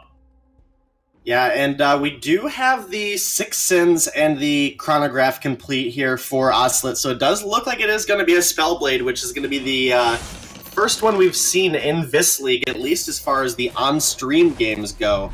that will give Taka some basic attack damage. It is 90 weapon power, which is actually pretty substantial jump from just the 6 sins. But it's also going to give him some additional cooldown as well as some additional energy regeneration, which we know Taka can struggle with at times. So we'll have to see how it works out. I'm not sure I like splitting the damage up on Taka with the Black Feather as your other carry, though, because an Atlas Pauldron is really going to do a lot of work against your whole team. Yeah, the amount of work that they're able to put in right now has been pretty impressive. Again, the damage that comes out when Ocelot jumps in, that's the thing I talked about earlier. The Ocelot wants to be dive in, jump in, jump out, and get that burst damage out and run away. But they've been committing full on to these fights, and for Ocelot, until you have any defense, you really can't afford to be all in like that. As if you get spotted, if a flare comes out, if you take any damage after popping the Kaku, you're just going to get absolutely nuked, and that is exactly what Tilt Rehab has been doing. Yeah, they absolutely have, and they are sitting up at a 9-5 kill lead. Only about 1.5k, just kidding, as that gold mine gets captured. Gauntlet stuns up Curly, though. Nice Gauntlet, gonna get that stun. Now the afterburn coming through by Ali Peterson, trying to keep the carries alive, but just not gonna be enough for now. That's gonna be 1 kill, make that 2. Ocelot able to take down Crowley this time. And Ali Peterson just gonna try and kite them back towards the Crystal Sentry, but that's not gonna be a deterrent as they get the ace. And just like that, Team Epic turning things back around, and this time Ocelot was able to get in, get damage down, and then avoid taking the follow-up and the return damage. And you see the results in these team fights when they're able to do this. Yeah, they were able to split the team really well there, and that's what allowed them to find the kill. But now Jazzville looking to defend the turret. Here comes Crowley. And Crowley trying to defend this big drifting dark, tons of damage from this AoE. But Ocelot is ready to get onto the back lines. However, they've gotten the kill onto Jazzville already. Ocelot gonna jump right back on in, has the Kaku to heal up, and Crowley is in trouble. The flare to chase him down. Nice Oblivion, but it's not gonna matter. It does put them to sleep, but they're just gonna get to wake up to an ace as Miami Trick finishes that one off. And Team Epic going to get a lot of work off of this one, taking down the choke point turret now. Or at least they should be able to take it down. Jazzville back up, but not going to be able to prevent this wave of ace buff minions from taking it down. Absolutely not. And that choke point turret being down is a huge objective advantage, as well as they've evened up and actually taken a slight gold lead in their favor. And one thing that has really worked out poorly for Tilt Rehab here is they've split up way too much in these past couple fights. Your benefit of your composition you have put together here is Vox obviously able to kite around a fight, get those breaking point stacks up, but then Crowley wants the enemy, the triple melee enemy, funneled into one spot, so those splashing Malice and Verdicts when that Drifting Dark is down can get a lot of team-wide damage. And Samuel's not going to win a 1v1 versus Taka, and at this point in the game, before Jazzville gets his third item online, here we go. Fusion's grabbed, and you can see the work that they're able to do. Nice Gauntlet going to keep everyone inside. They've already got the first kill. The healing from the Kaku and the Fountain of Renewal are just too much for them to deal with now. And it's just going to be a quick cleanup on Ali Peterson for kill number 3 as Kraken spawns. We talked about it last game to Domine. The worst time to lose a fight is at the 15-minute mark. And that is exactly what has just happened here. And Team Epoch, we talked about the fact that Tilt Rehab was going to be a team to watch. We may have to be revisiting that because Team Epoch is taking it to them. They absolutely have. They've been able to do it again. You know, that fight went really well because Crowley and Jazzville just were not kiting the same direction. And that has been the downfall of Tilt Rehab. And, you know, like we mentioned, the seeding has really proven to not be a huge thing this season in VIS. The teams are getting so close in skill tier, as far as actual mechanical skill at least, that, you know, we're seeing right now a 30 seed is really doing a lot of work into a team that we expected to go all the way and still can. But it is a little bit more difficult doing it through the losers bracket. And now with this Kraken marching down the lane, Team Epoch is only one fight away from finding themselves game number 1 over the 3rd seed Tilt Rehab. And they jump right on in. A beautiful gauntlet's gonna stun Crowley. Crowley is so low. Nice Oblivion placement, but it gets blocked. And Crowley still somehow alive. Miami Trick is gonna get stunned with the afterburn. Ocelot gonna go down very low to the Vox, and that will actually be a kill turned around. It's a ace for the side of Tilt Rehab. They lose out on one of their crystal turrets, but that is the fight that they've been looking for all along. Excellently placed Oblivion, split the team up, allowed them to isolate targets, and Ali Peterson did a phenomenal job with those afterburns. They nearly lose their second turret, but they're able to stop the Kraken just in time. And just like that, we've got a game on our hands once again. If they show that, now that they've shown they can win a team fight, if they can just do one or two more like that, they could get themselves fully back into this one. Though they have a gold lead, they are still very far behind in terms of objectives and momentum. Yeah, and one of the key turning points here for this next fight, we didn't have it for the last fight, but Jazzville has completed the Sorrow Blade, as well as upgraded some of his defense, which will allow him a little bit more sustain and a little more time to build up those breaking point stacks. So the fights have been looking pretty good for Epoch. But, you know, the Eve of Harvest is now complete on Crowley. We have some armor going. We have a Atlas Pauldron complete on Ali Peterson. If Tilt Rehab can just funnel backwards and allow Crowley to fight, then they should be able to win this next one. Lots of fighting going on around the Kraken pit, and there's going to be the Gauntlet going down. Everyone gets out. The Oblivion comes through, does get blocked, but Thardar's already very low. Has to use the Fountain. That's going to be the kill onto Blackfeather. And Arden. Now it's just Ocelot left alive. He's going to get chased down. He does find one for their trouble, but it should be only the one as he tries to juke back in, but gets spotted on the edge of the player. And that's going to allow them to solidify the kill and the ace. Tilt Rehab, they are on their way back into this game, Denominate. Yeah, and we saw it in that fight. Crowley and Jazzville were kiting the same direction, and Arden on that front line actually got hit by so many Malice and Verdicts that he was forced to the back line, and then all of a sudden Miami Trick was right there in the front, exposed to a lot of damage, does not have a third offensive item online yet, so a little bit behind as far as the damage goes, and gone a little bit more of a sustaining route. But as Jazzville gets closer and closer to a Metal Jacket, he upgrades his boots instead, as he did use that proc in the last fight. But if that Metal Jacket gets a chance to get online, yes, Miami Trick is building into what looks to be their Bonesaw Retention Bow. It is going to take him time still to get that damage down. And time against a Vox and a Samuel composition is not something that you have. So, Ocelot, Thardor, and Miami Trick, they've got to start feeling a little bit nervous. They had this game so close to one. Now going to be worried about it slipping through their grasp. Tilt Rehab, they are on the comeback trail. Kraken has respawned, and we're starting to get late in this one, approaching 20 minutes in. Those death timers are going to be extremely long.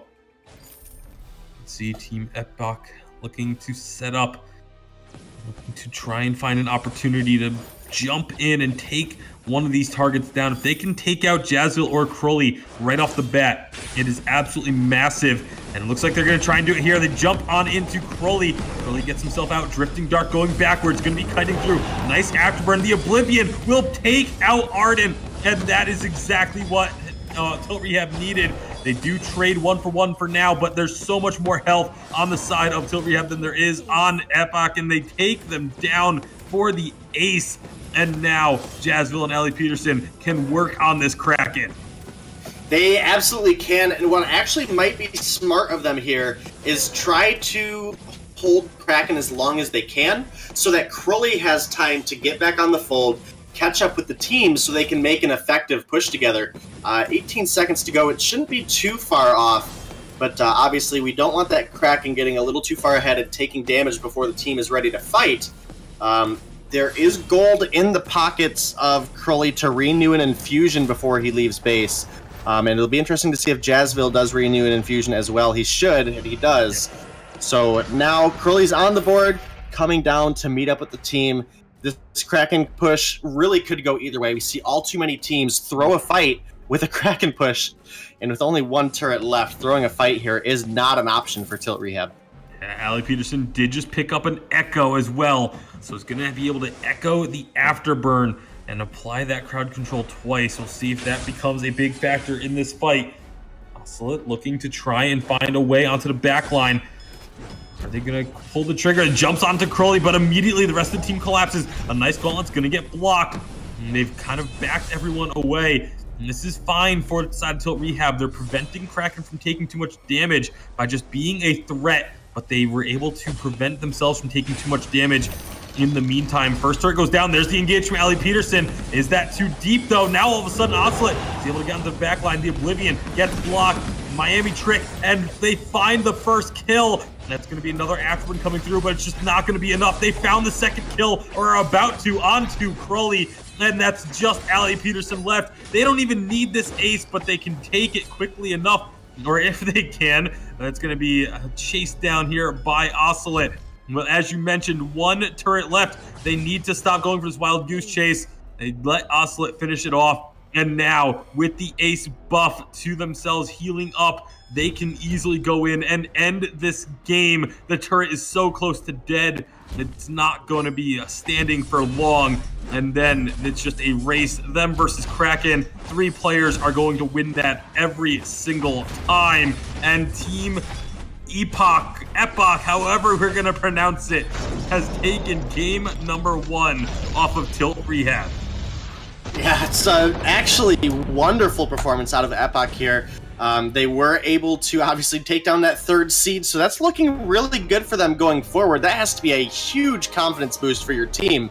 And Tilt Rehab is going to really have to show us how effective that Rehab is if they're going to be able to come off Tilt after dropping to a 30 seed in round 1 of the VIS Challenger Series. And to help us get ready for game number 2, it's the lovely Dragonborn. Guys, yeah, this has been very impressive, and I want to talk a little bit about this game with you, Day, because there's so many crazy things. We talked about the assassin play and the Samuel; it could be very effective. I think maybe Rehab, the drafting was a little unique, like Vox with Samuel and Glaive support. It just didn't mesh, right? You got a poke hero, you got a shorter range hero, and then Glaive getting into these fights was problematic.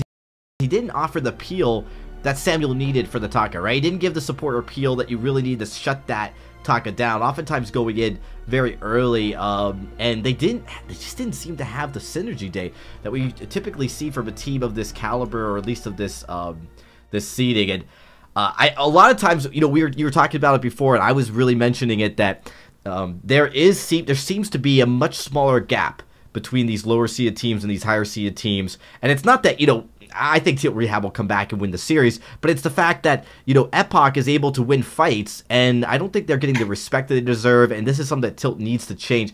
They definitely don't want to tilt off that, or this could be a really huge upset.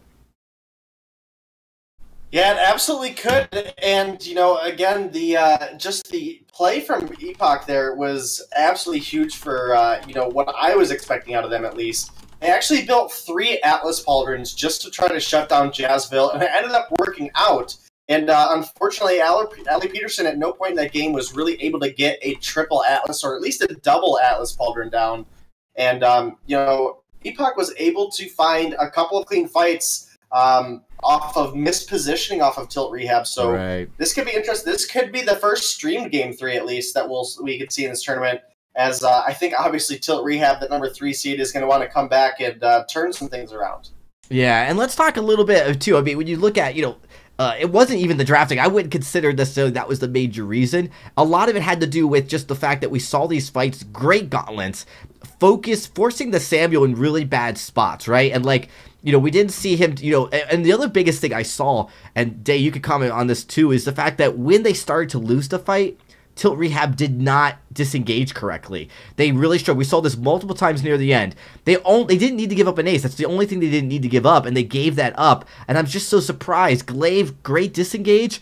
The one thing you need to do is just, you see the fight going south, get out of there. And we saw this multiple times. Samuel would go down, Vox and Glaive would just try to stay and finish the fight, and it never seemed to work out. No, it definitely never did. And like I said, if they were able to funnel correctly in that last game, there's no reason that a Samuel should not have been able to shut them down. as far as the Blackfeather and the Taka. They both have to be on the front line, but that's just not what ended up happening. You know, it was quite often Jazzville and Crowley would split up in a fight a different direction, and they weren't able to get that heavy splash like they needed to, and it really left either Crowley or Jazzville very vulnerable because those heroes aren't the best 1v1 heroes. You know, like we talked about, the AoE from Samuel is best into triple melee. This was literally the best win scenario for a Samuel. Right. And the positioning cost them everything. Yeah, positioning and giving up aces, like just over committing to the fight that they likely lost when you see either the Vox or Samuel drop very quickly. That's where the Blackfeather has the advantage, is able to get on to the targets very quickly. And, you know, it just played out very well. Now, we are just waiting for you, Dave. Once we get back on, we should be actually getting right into game number 2. But you're absolutely right. Likely to be a game 3 here. Could be if you sure you're waiting for me? Absolutely, yep. You might need to restart your client. Shows I'm in the party. I'll restart real quick, though. Yeah. Not a problem, my friend. So, all right, yeah. So that's the huge story here is, can Tilt Rehab avoid the tilt, come back into this series? I think you definitely have to sit down if you're Tilt and to look at the draft and say, all right, what did they play? Was that something that we need to get them off of? How deep is this hero pool of Team Epoch? I mean, that's something that's unclear as we start to go through this, and I think you definitely want to start there as trying to make sure you put yourself on something a little bit, a little bit more aggressive maybe. Definitely a problem if you're giving Team Epoch possibly their comfort picks. You may not know that yet, but after game 1, that's something that you might see that kind of adjustment made. Yeah, we definitely could see that adjustment made as we get ready to get into the draft here for game number 2. We didn't have any huge upsets yesterday. I'm actually a total fan of Team Epoch here. Just a crazy upset would be pretty awesome. Yeah, I know it would be. I mean, this is probably going to be one of the biggest upsets. We did see some big upsets. I believe we saw like a 5th or 6th seed drop last season. Misfits had dropped in the first round or second round, I believe. So we've seen upsets, but this is first round here. So there's a lot to be said. You really don't want to go out this way. And Tilt Rehab really has a lot to prove, actually, getting such a high seed from last season coming in here. So. And I think you mentioned it earlier. This is. I think you said the highest MMR seeded team in this entire tournament. Yeah, and MMR doesn't mean everything, and that's actually something that I think is important. A lot of these teams have taken practicing very seriously. Let's get into this draft. Finn is banned. We talk about how this has been such a huge pick throughout most of the game. It is coming off there, but obviously it was Arden that was the difference maker. Epoch first picks that, so likely this is something that Thardor just really loves to play. Yeah, and it worked really well with the Blackfeather specifically. Giving him that extra tankiness to be on the front line was huge. Obviously now with the Grace pickup and the Celeste, this can be a pretty devastating combo. Specifically because of obviously the double Divine Intervention when the Echo comes online. But it is going to be a Skye, and we have really not seen the success on Skye that we would expect. Yeah, I'm surprised they pulled this out. We'll have to see how this kind of plays. I really like what Tilt Rehab has done here. This is a much stronger draft for them. You're going to probably have... you could flex either way with the Glaive or Celeste, so they haven't switched it just yet. But I like what they're trying to do here. Grace is going to really mold this together. Allie Pearson's just got to step up, as it was a little bit of a disappointing game, just that last game there, as we saw. So... Tilt Rehab, ladies and gentlemen, trying to work their way out of a 1-game deficit in this best of 3 and avoid being knocked down to the elimination bracket. And we look to jump in to game number 2 here in just a few seconds. So I'm going to kick it over to my amazing casters, of course, the Nominee and the ever-talented Tasty Bacon to get us into the action. All right, so potential upset alert here. Denominate as Team Epoch going to be marching out onto the fold with a Skye and Blackfeather at their backs this time, going up against the Crowley on Celeste, a Glaive being moved into a carry role, and Grace coming out onto the fold. Definitely have their work cut out for them. We saw that Tilt Rehab definitely definitely has the talent to be able to win team fights here, but Team Epoch was just a little bit better in game number 1.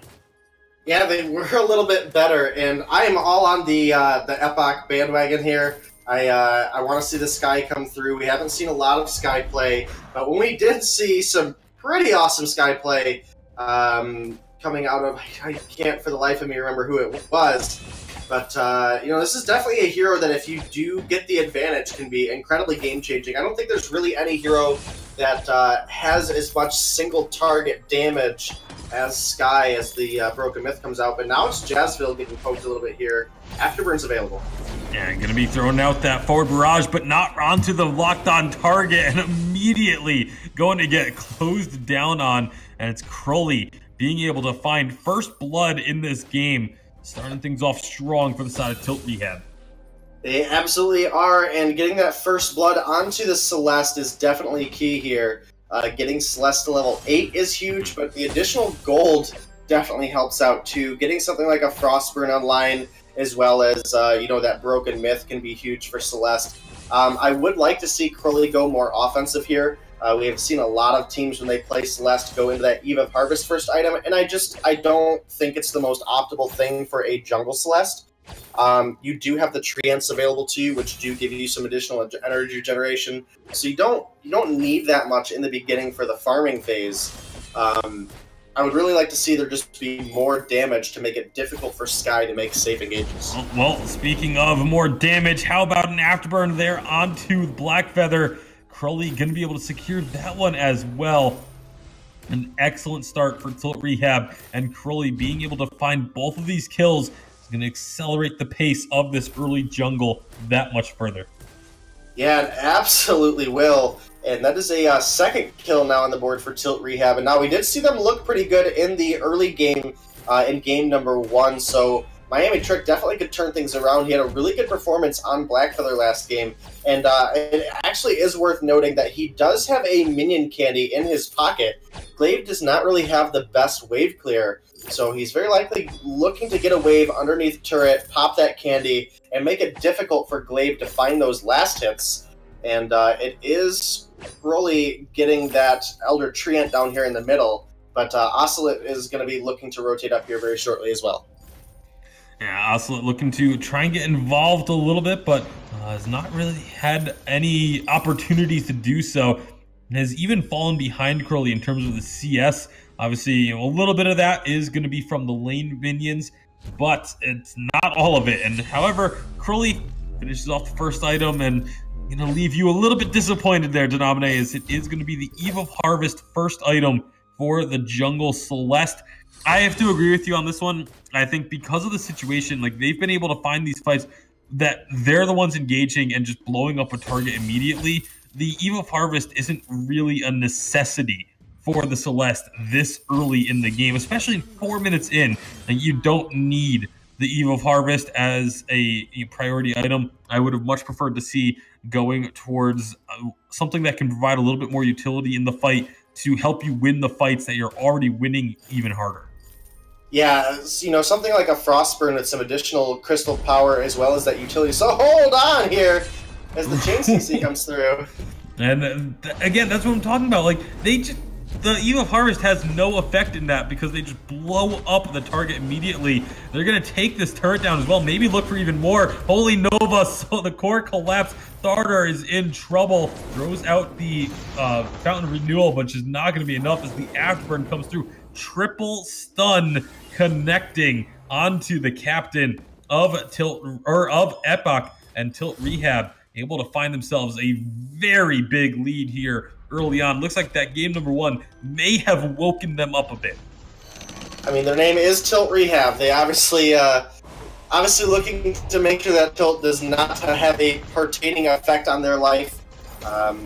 Definitely looking to find something here. Arden's coming down, but has to be careful as Ocelot is super squishy.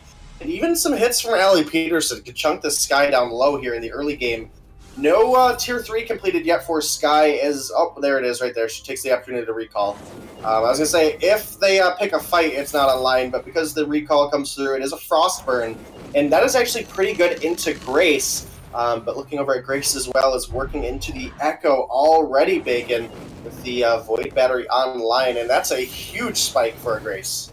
Yeah, Grace and Glaive both are going to be heavily impacted by the Frostburn as they both want to try and chase down the target. Grace actually can do really well into a Sky because if you can just use the Benediction, you get that directional shield and can reduce your damage taken by the Sky pretty drastically.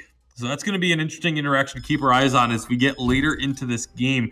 I would assume that Ali Peterson is just going to be saving those Benedictions to use specifically on Sky for that big damage reduction, body blocking, preventing the team from taking too much damage as a result. So for now, Tilt Rehab, they're more than content to put pressure up on the lane. Tharder going down to about half health. Oscillate and Miami Trick can be rotating on up. Core Collapse, a little off the mark, but this is still an opportunity for Tilt Rehab to try and get some pressure down. I think they just spotted the recall from Oscillate, and now they know that they can be a little bit aggressive for the next couple of seconds before they're able to get back to this turret, but not enough to make anything too much happen. Gold Miner is close to full, so you gotta wonder if Tilt Rehab's gonna try and make a move for that objective. Yeah, you gotta think about it, but with all three members of Epoch alive, it would be kind of dangerous. And, you know, Sky really, even with the Frostburn, isn't at a hugely dangerous part of her build. It won't be until the Broken Myth comes online, but here it is, Epoch running down, Ali Peterson engaging with the Holy Nova. Now looking to try and win this fight for the Gold Miner. The Divine Intervention comes through. Crowley is just getting healed up so much. The double Divine Intervention with the Echo online is a game changer, and that's going to allow Tilt Rehab to find the first kill of this fight. The Gold Miner did go over. I didn't actually even see who got that, but it is going to be Tilt Rehab finding this fight. Tharder trying to prevent the ace, just needs to stay alive for one more second and will be able to do so. He should still go down, is actually going to sacrifice himself to this turret, but prevented the ace. That's what's most important. However, it's still 7-0 in favor of Tilt Rehab. Yeah, 7-0 in favor of Tilt Rehab, and they did get that gold mine, which is part of this 5,000, 6,000 gold lead that they have at just 8 minutes. That's absolutely huge. Celeste has her Broken Myth online already, and Oscillate's about 2,400 gold shy of where Crowley's at, so that is a huge discrepancy in the jungle here, as well as Jazzville, you know, pretty decently ahead here in the lane, working into his third item, while Miami Trick only has that Serpent's Mask complete as well as an Aegis. Alright, so Tharder heating a bunch of damage from these Helios. That's all that really hit him there, too. There was no heavy engage. Nice dodge with the Surrey Strike to prevent the Solar Storm from being able to connect, but I just don't think that Team Epoch's going to be able to stick around underneath this turret for the next wave. They're so low. You've got Miami Trick. Looks like Miami Trick might be having connection. Nope, they're moving, but I don't know if they want to. Maybe it would have been maybe better to stick around where they were standing because they just got to walk up and watch Oscillate get taken down.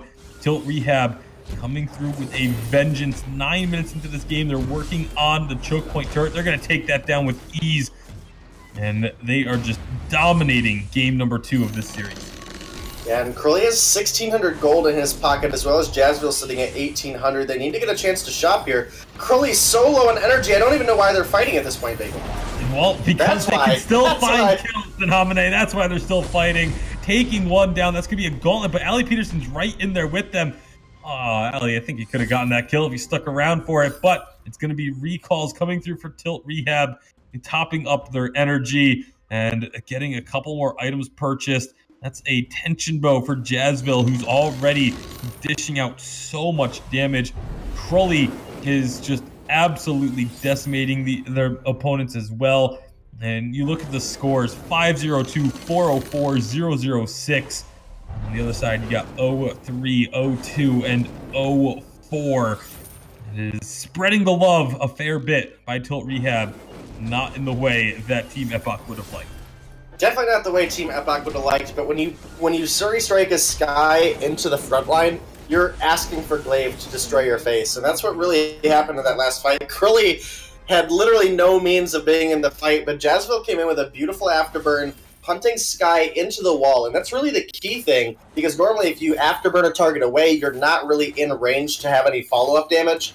But because he punted him into that obstacle, he was able to follow up with a clean B and basic attack. 3-hit combo was able to bring that Sky down from 100 to 0 in no time.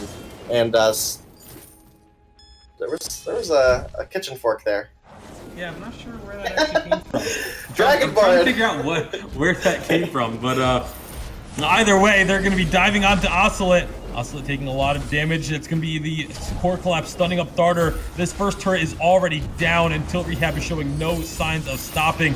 Death from above to try and clear out these minions, but it's just not going to be enough. A huge afterburn takes out Oscillate, and now the final turret has fallen, and Tilt Rehab are going to be taking game number 2 and pushing us to a game 3. Denominator, I believe it's our first streamed game number 3 of the season. And Tilt Rehab again, they just came back so strong after dropping game number 1. This looked like a totally different team.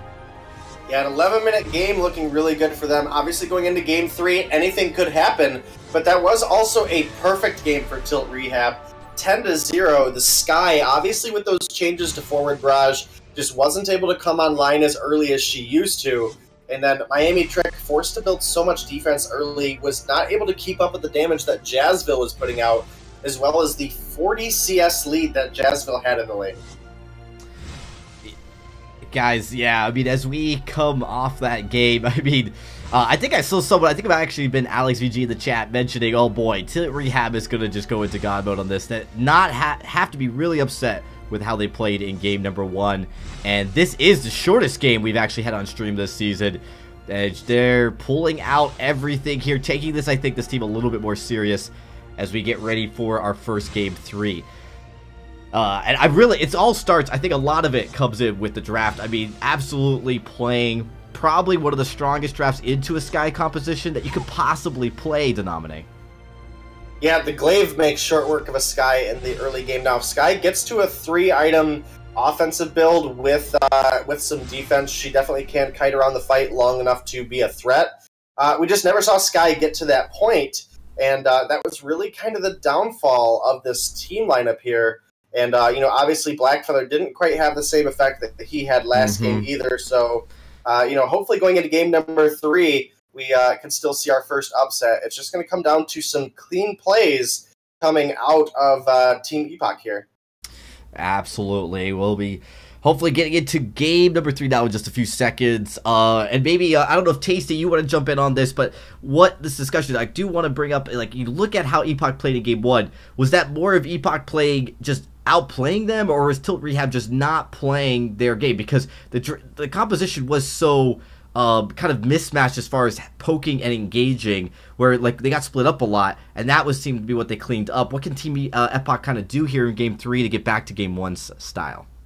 It's going to be really difficult. I think they caught their opponents off guard in game 1. I think that was one of the big reasons why they were able to get so much work done early on. And we saw Tilt Rehab start to come back in game number 1 and start to turn things around. So maybe they just weren't expecting their opponents to be as good as they were. You're maybe not giving them the respect that they deserve. But once it feels like once Tilt Rehab realized what they were up against, they really kind of turned things around.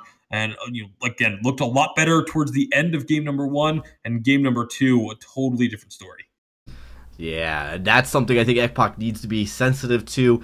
I think, you know, the Arden pick has the ability to reposition the fights, but, you know, when you take a look at, like, how they played around it, it wasn't the same. Also, you know, I think that was mostly because the composition of Tilt Rehab was better into that, right? Like, they were more focused. They didn't get split up as much, so even if they were stuck in the gauntlet, they were able to finish out that fight just fine.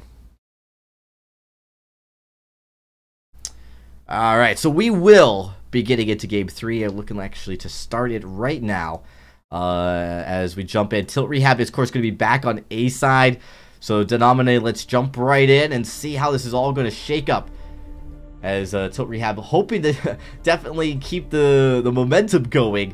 They don't want to be dropping down this early, but Team Epoch has to feel great so far about how they just played. Last game, though, not so great. So they definitely need to pull it together getting behind so early. Yeah, they definitely did get behind a little bit early, and that was really Tilt Rehab running away with it when it did happen. So getting into game number 3 here, they are back on the B side, which did seem a little bit easier for them to draft on. And then obviously, you guys touched on it. It was Tilt Rehab honestly played a little bit sloppy there in the first game. The positioning was a huge part of it, and we really just have to see them clean it up going forward. Yeah. We're going to see finally Epoch playing with someone other than Arden on the support role. Lance looks like he's going to be the captain here. He's first picked. Idris is the next picked out. I really love it. Idris is just such a strong weapon laner, so this is a great pick by Epoch. I'm hoping to see how they play this. He can really move around, but the Lance also allows just to land a root and then follow it up with a chakram. Can be really devastating. And it's going to be Rehab with that Celeste. Now, this is kind of similar to what they played in Game 1 with one slight difference, but they still have the strong support. Is this Rehab just sticking to what they know they can snowball with? Or is this really... Because I'm a little concerned now that you have the Idris. Idris plays a little bit differently into Celeste than he would be... than you would have, for instance, with the other composition from last game. Well, I'm going to be honest with you, Dragon. I'm sitting here in chat right now, and I see a lot of people have left the chat, and I don't see a draft. Yeah, so it did knock us out. I'm going to get everyone back in. So definitely, it looks like everyone's back. I'm going to go ahead and restart. Yeah, restart. I'm having issues tonight, apparently. Yeah, I was like, okay, well, he's talking about the draft, and just the chat got flooded with such and such has left the chat. Such and such has left the chat. So we'll hopefully be able to get back in and get the draft going here. I do like the Idris. Pretty much any scenario, as long as you're not going into... as long as you don't pick Idris into, a Glaive or a Catherine or a combination of the two, Idris is a pretty good overall hero. No, yeah, exactly. And it can deal, if you have this mechanical skill, can deal with hard CC.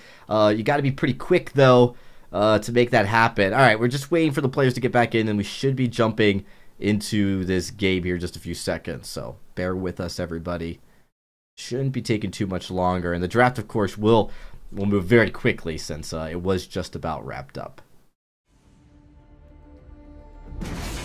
But yeah, we did see, I think that, Tilt Rehab, they feel good about their composition, and really, I'm excited to see what Epoch pulls out from the last. Now, likely going to be Weapon Idris. It could be Crystal Idris, as we do see Blackfeather. This is a nice flex. Not really sure what you're going to see now. This means Tilt Rehab kind of has to guess as they head into the lane. Well, it's also looking like it's likely going to be a jungle Idris, which is a little interesting to me. And, I kind of touched base on it at the beginning of the draft. Idris is really good as long as you don't pick him into Glaive or Catherine. There's a Glaive and a Catherine on the other team, so that's not really looking the best for Idris. I am hoping... Oh, they did end up switching, so it is going to be a lane Idris with the jungle Blackfeather. It should be the Crystal Idris. That is the safest route for Idris here. If he does go the weapon route, then there's no way, shape, or form that Tilt Rehab should lose this game. Well, we're going to be jumping in to find out just how it plays out as we look to get into game number 3, our first third game here in the VIS Autumn season. Let's jump right into it, kick it over to my casters, Denominate, and of course, the amazing Tasty Bacon. All right, thank you, Dragonborn. Game number 3 here, Denominate, Tilt Rehab, Team Epoch. Epoch came out so strong in game number 1. Maybe catching Tilt Rehab by surprise, but now they understand what they are up against. They dominated game number 2. What do we have in store for game number 3? Well, getting into game number 3 here, as far as the compositions go, I'm leaning very heavily on Tilt Rehab. They 100% won the draft here. Catherine and Glaive is a incredibly potent combination against any hero. And, those are also both counters for Idris, so this is going to be about how Oscillate can pick up the Blackfeather. Obviously, we saw game 1, Miami Trick had a good Blackfeather, but game number 2, it didn't look so convincing as the Mini Candy gets popped in the lane by Jazzville.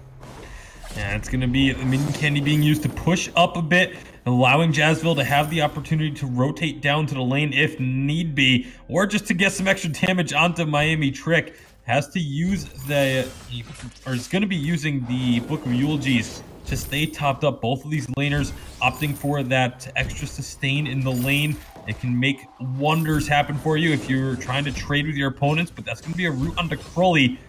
However, it does still get a little bit of damage onto the turret.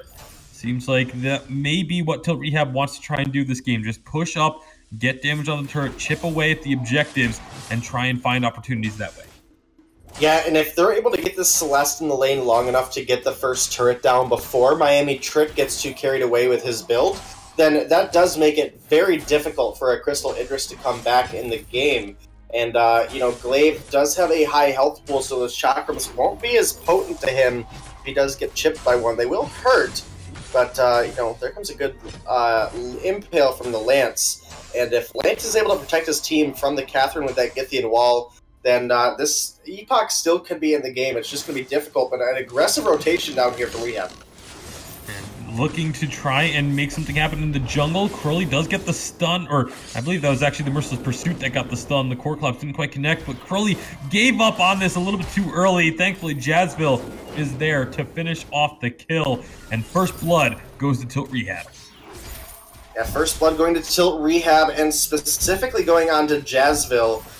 It will likely be either a Poison Shiv or a Tension Bow that comes out first from Jazzville. Both of those items are fairly inexpensive to purchase, so that will accelerate him.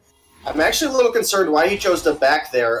Miami Trick isn't ahead in his build. They both still have their starting items, so he very likely could have stayed and cleaned out the lane there and then went back and purchased and would have had a little more gold in his pocket, but it does look like he has the Heavy Steel and the Sixins now, maybe looking for a Sorrow Blade for a first item, really looking for a lot of aggression if that's the route he goes. And, well, a lot of aggression has been the name of the game thus far today. Every single game we've had has showcased a lot of early aggression. Ancient Treant being heavily contested. It will go over to Tilt Rehab, and now they're getting their damage out on the Thartor. Big stun lockdown, and that's going to be an afterburn onto Ocelot. Can they find another kill off of this? Do they have the stuns available? Ellie Peterson just got the Merciless Pursuit off cooldown, but the rest of the team has already backed away. Yeah, I mean, even just going in for that extra stack for Catherine is good. We have 6 stacks in 4 minutes, so not quite 2 a minute, but 2 a minute is pretty difficult to achieve. And Jazzville is rotating up into the lane now with Crowley, looking to get that aggression down. Bacon, this could be some good chip damage on this turret that's already a little bit hurt. And turret is going to be taking a lot of hurt here. They should be able to take it down. Afterburn comes through. Don't think that quite got Thartor the way they were hoping, but they get the turret regardless. First objective out of the way now. Tilt Rehab coming into game number 3. Very similar to how strong they looked in game 2. Yeah, and, that's really what we expected. Again, the seeding is getting much closer despite how far apart it is. But overall, this is still a team that we saw go all the way to the end. And, it's all going to come down to if Epoch can find those mid-game fights like they did in game number 1. The Divergent Path is online for Idris now, but we're 5 minutes in and this turret's already down, and it's not looking good because now Idris is not going to be able to push up very safely with the engagement potential that Tilt Rehab has. And the re-engage potential is what could be killer, but that's going to be a route into a stun here. Core Collapse doesn't connect, but still a lot of damage onto Ocelot as they tried to clean up Crowley, but the rest of the team was just too close by for them to be able to finish it. Crystal Sentry going to be the target here. Crowley goes a little bit low, but not low enough. And now it's going to be Jazzville. Huge damage. Solar Storm snipe from the bottom of the map. Excellent shot by Crowley. An excellent play by Tilt Rehab in order to secure that second kill. Yeah, and, that is a 4th kill on the board for Tilt Rehab, as well as 4,500 gold lead at just 6 minutes here, as they continue to force this wave up underneath turret, trying to make sure Miami Trick stays as far behind as possible. And, at 40 CS, coming up on 45 CS by the time this wave is done, at 6 minutes, it's definitely a bit behind as Jazzville is sitting comfortably at 66 right now.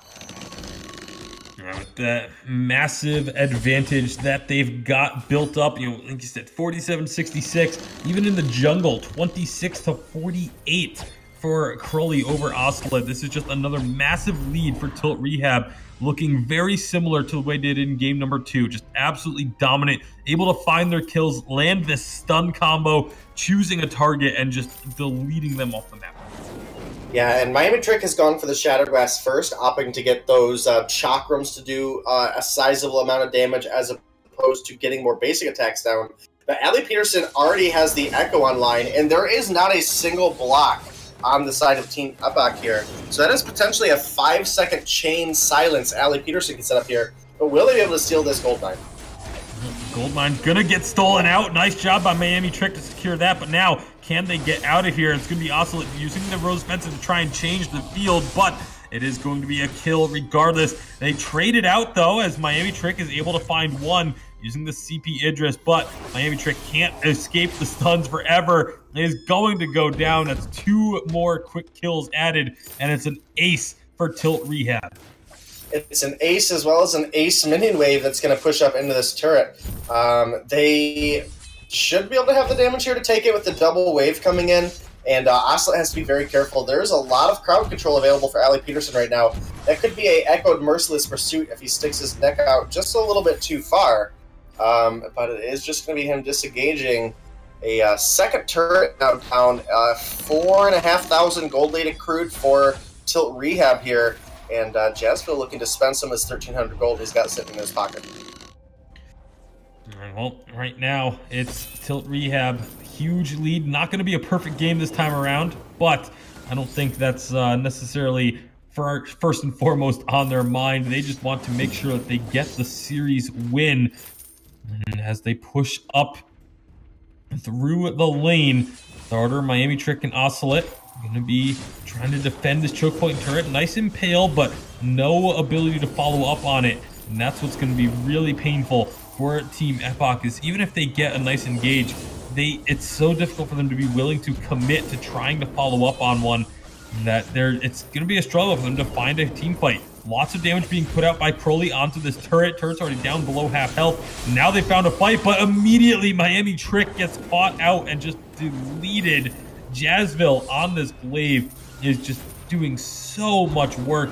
Ali Peterson sets up a stun, and the rest of the team just follows so quickly. A beautiful Giffian wall, but again, not able to capitalize. Ali Peterson was trying to catch Oscillate on that Rose offensive, but able to get himself back into the base, but the turret is down, and that's all that Tilt Rehab really needed.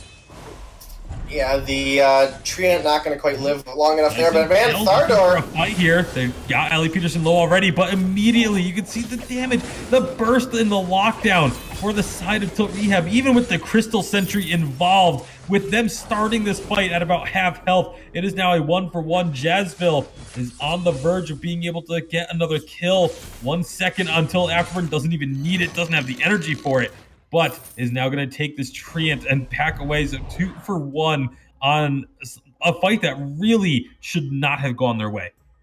It definitely shouldn't have. Crowley was low on energy. Ali Peterson was, the Blast Tremor was obviously on cooldown. Jazzville was low on health and energy, and somehow they managed to pick up 2 kills there. 10-2, they turn their attention onto the gold mine. Crowley has Solar Storm available. Will the steal? No. Won't get 2 steals out of Epoch here this game. Right now, if they can find themselves an opportunity, that's going to be one onto Tharder. Tons of damage. This is the tankiest member of the team, and he's just melting underneath Tilt Rehab. Oscillate going to get put on the other side. Nice impale is going to be an opportunity. The assassination from Oscillate, the execution damage coming through for the first kill, but here's the Helios. They need to be careful. Solar Storm rips through Oscillate and takes him down. And that is going to make this a 1-for-1. Tilt Rehab chasing on through. That's going to be Helios, a double kill for Crowley. Thankfully, for the side of Team Epoch, Tharder got out alive, but it is not looking good for them.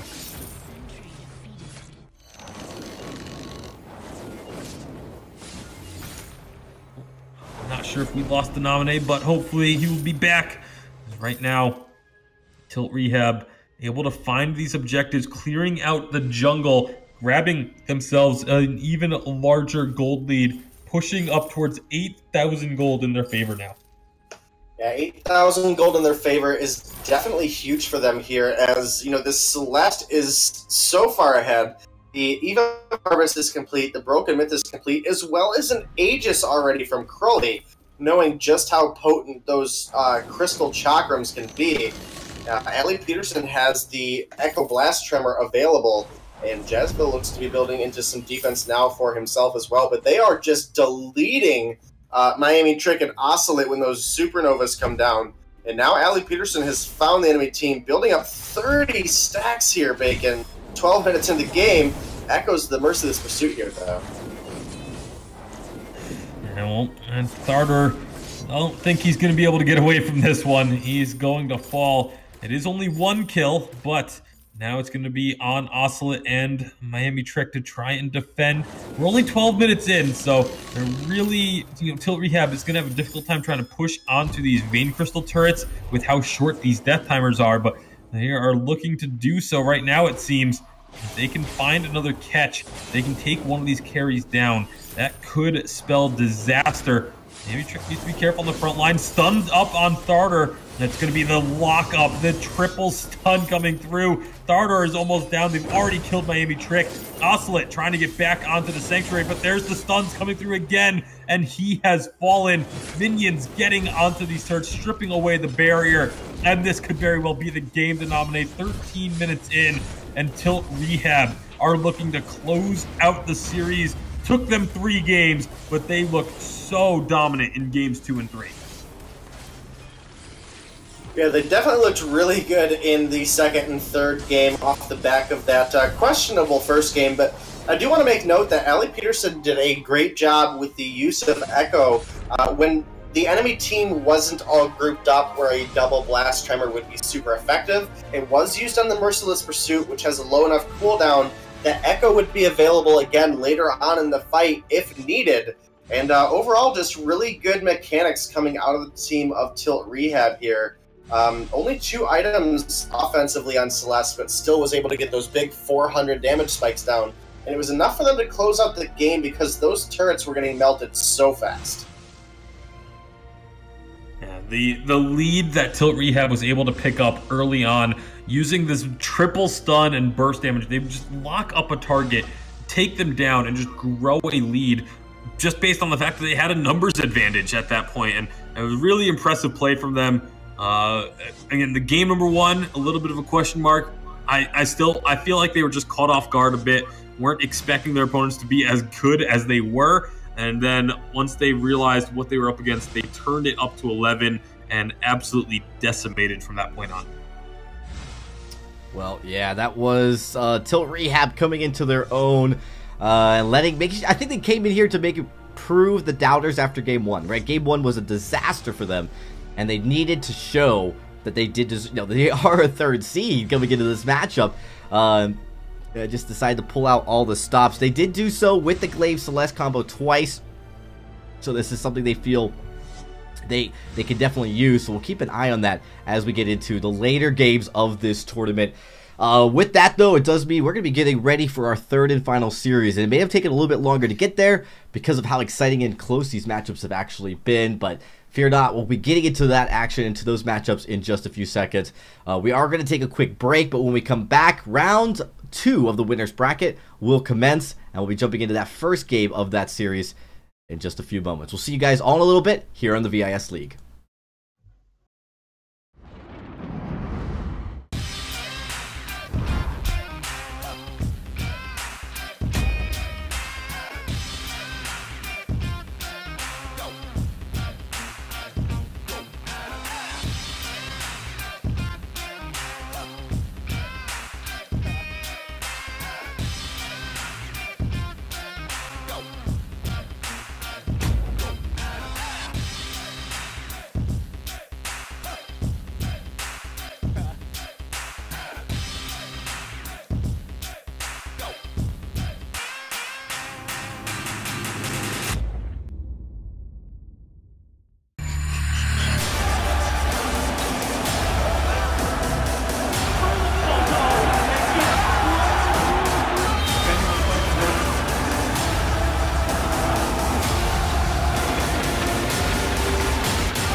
$19.99.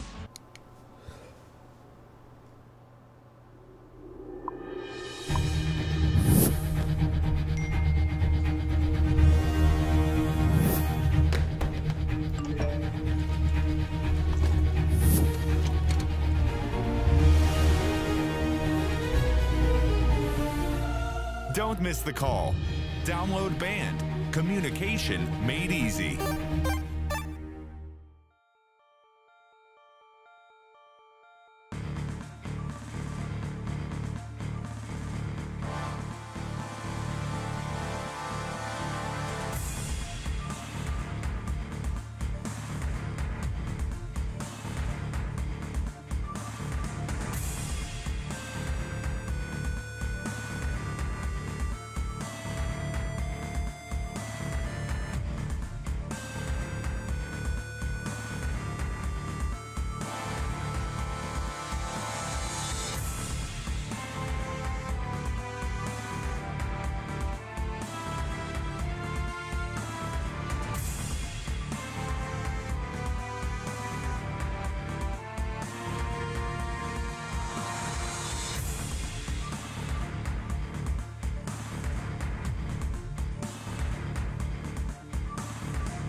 Hey everybody, welcome back. We are here live at the VIS desk getting ready for our third and final series of the night. I'm your host, Dragonborn. Of course, joining me, it is Tasty Bacon and Denominate as we look to break down these matches and then, of course, get you into the action on the fold in just a few minutes. Our next matchup, this might be the one with the most fireworks, probably even one of the more higher skilled matchups we've seen. Just evenness between these two teams all week long. Let's get right into this, Denominate, and take a look at what we have. Gangstas versus Star Bombers. It's Gangstas. Boy, I'm going to have to say that a million times before I get it right. But Star Bombers, these teams may not sound familiar to you guys, but boy, are these players familiar. Let's break it down, Denominate, as we look at this. Is just going to be an absolutely crazy matchup because we've got all-stars. We've got players who have been in the Vainglory 8 who have been to live championships on both these rosters. Yeah, they definitely have. Lightning T has always been one of those huge players to watch for me. But, looking over at the Gangstas roster, Riesco is not a small name in the Vainglory community either. Now, it's been a while since we've really seen him be on a team with a huge amount of success, but that's not somebody that we can really take lightly either. He, when he was playing, he has played back with Xenotech for a while, and he really was a game-changing player. And I believe that was back on the Phoenix roster, Dragon. You'd have to correct me on that if I'm wrong. But no, that was Noble Pro when he was Riesgo and Noble Xenotech. Pro. Okay, gotcha. Okay. So yeah, definitely not small names. It does look like we'll have Puppy and a Toaster playing today, so it'll be interesting to see how they end up working out with him in their lineup. But yeah, this should be some pretty intense games here. Yeah, it absolutely should be. We're looking to get into these games and start the draft here in just a few seconds, but really kind of excited to see it. I do want to touch, though, you have to give him credit. He deserves all the credit. Our player to watch, it is Lightning T. This guy has, he's one of the best players in all of Vainglory for his class. He's never quite made it to that same spotlight some of the other teams have made, some of the other players have made, but he's looking to finally possibly make that. We'll see if he makes it on this team as we get into the draft for game number 1. And it is going to be sticking with that Finn and Catherine band that's been so popular lately. And we haven't seen a whole lot of success on the Finn when it has made it through. It's like 50. It's like 50-50. It's like 50-50, but in the games that Finn did win, it felt more like it was a scar for a Celeste carrying through. It didn't really feel like Finn was a game-changing hero. I definitely think he has his place into poke compositions. But we'll have to see as 2.8 goes on. Maybe it's just something I haven't seen yet, but that is leaving the Grace now available for Gangstas. And actually, are these teams on the right side, Dragon? Yeah, it does. Oh no, we actually on the wrong side. You're welcome. Well, yeah. Here, let's just reconvene. For consistency's sake, we should fix this. I'm gonna give them the option actually because just to let them know that they could do either or. Like they could redo the draft and switch the sides, or they could stick with what they have so far. So I do apologize. That is a mistake here.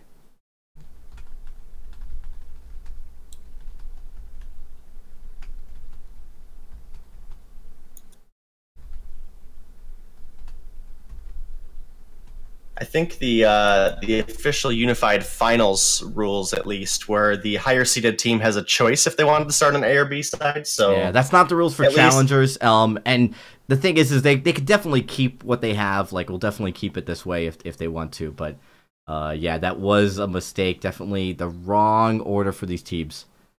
So we'll let them know. We'll give them a choice. They can restart the draft and switch sides, or keep it the way it is. I just wanted to make sure I wasn't crazy. No, you're not crazy.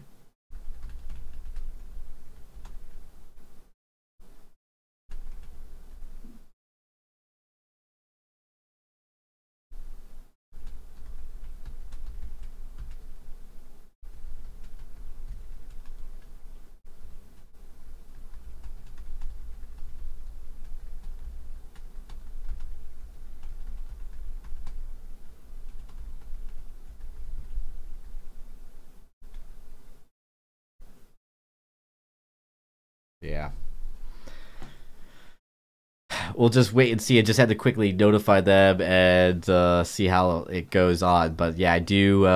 Thank you, Day. Thank you so much for catching that real quickly. I mean, I think we were a couple picks in though, so we were a couple picks in, but I try to keep things as consistent as I can. So I thought I'd mention it.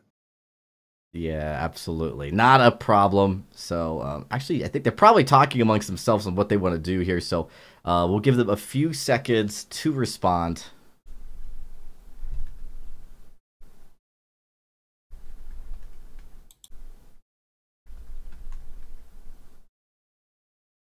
As we wait to just sit here tightly, just sit here, wait for these guys to sort it out here real quick. As was a slight error here on the VIS side, on our production side, so will be. I'm definitely the blame to nominate. I mean, it's when you're running 5 different things, this is bound to happen. So definitely. Yeah, normally you have CO helping you out with this part, and it just we do have a little short-staffed today. I'm not gonna rag on you too hard about it. All right. Well, actually, maybe a little jab here and there. Well, they're not responding to us, so I guess we'll just start. Just ask in chat, in the actual game chat. They might not be looking at Discord. No, I'm in the game chat. Do you guys not see it? I don't. Ah, that would explain it. We broke it. That's why. All right, so let me just message them. Can you explain it, Day? Yeah, I'm doing it right now. All right, thanks. Yeah, game chat on my side now is not working, so that would explain why I wasn't getting a response.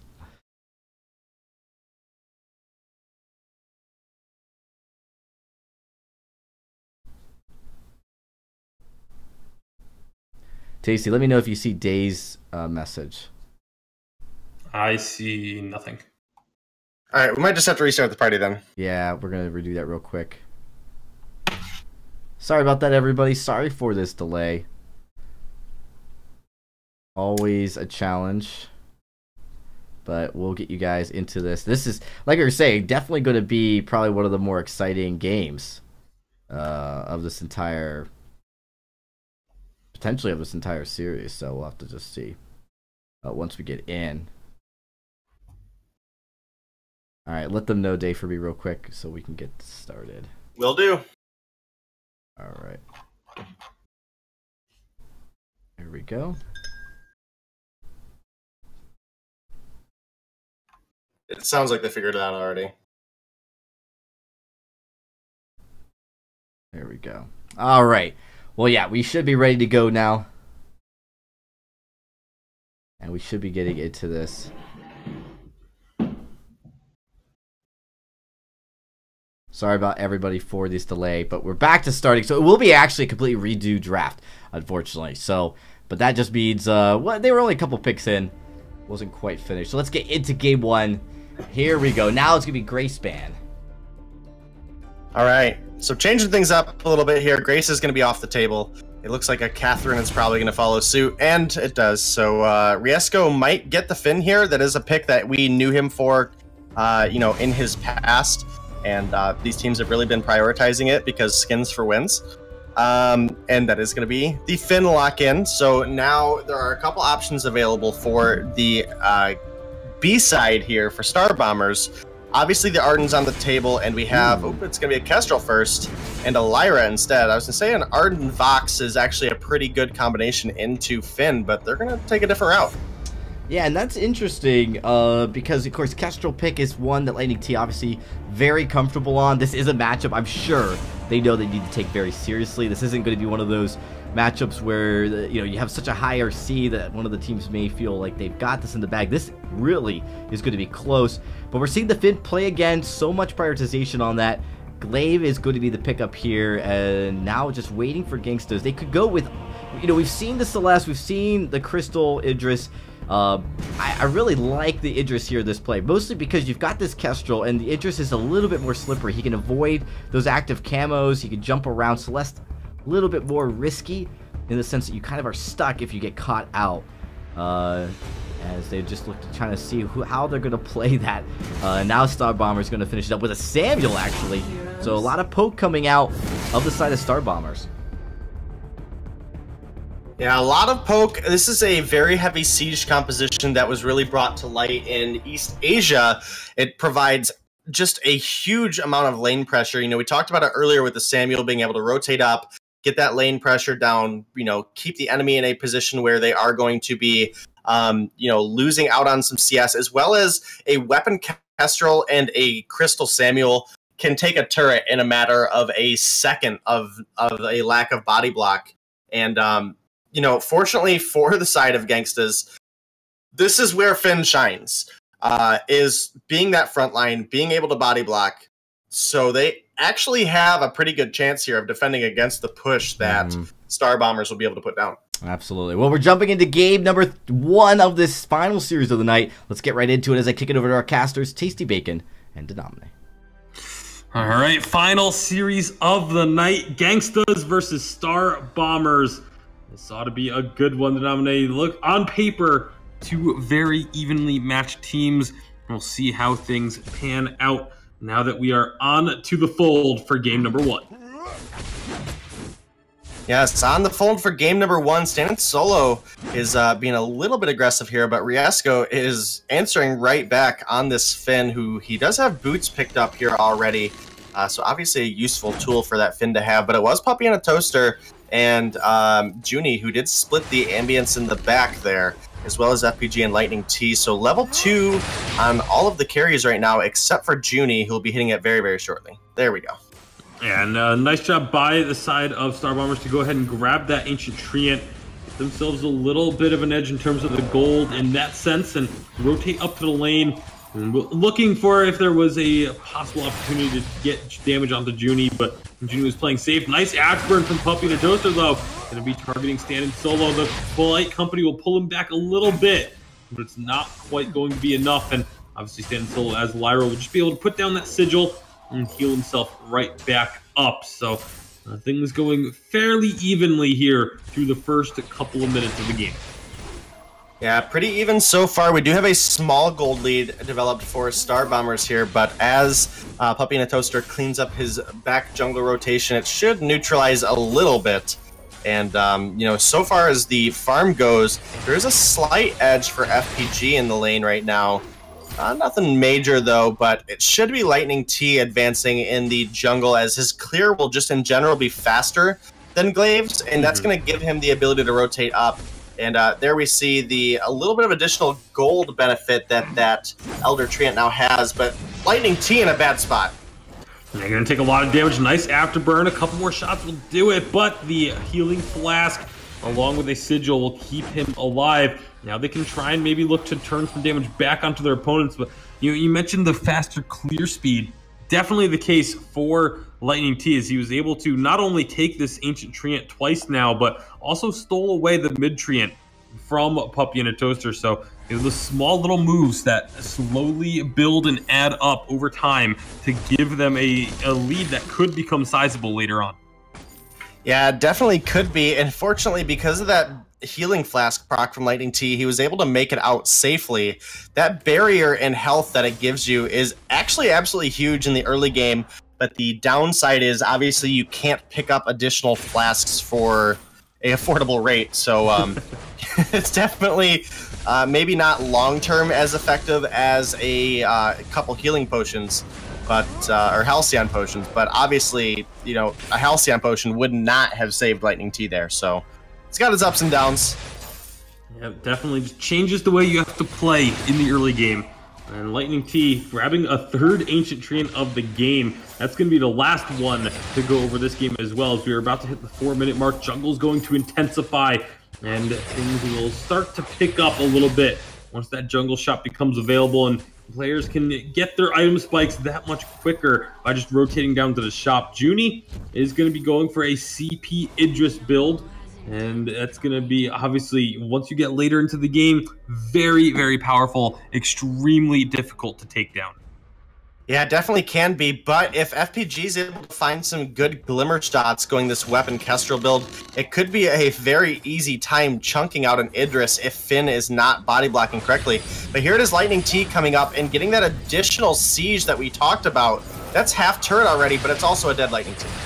Lightning T gonna get taken out. Turret doesn't fall, but it's first blood over to the side of Gangstas, and now they're gonna be looking to try and maybe find a little bit more in the lane. They want to get some of that turret damage dealt onto their opponent's side instead of just getting pushed in like they were, but if they can keep finding kills to answer that aggression with, that can also add up in their favor. So a nice job to answer the lane pressure that was coming out.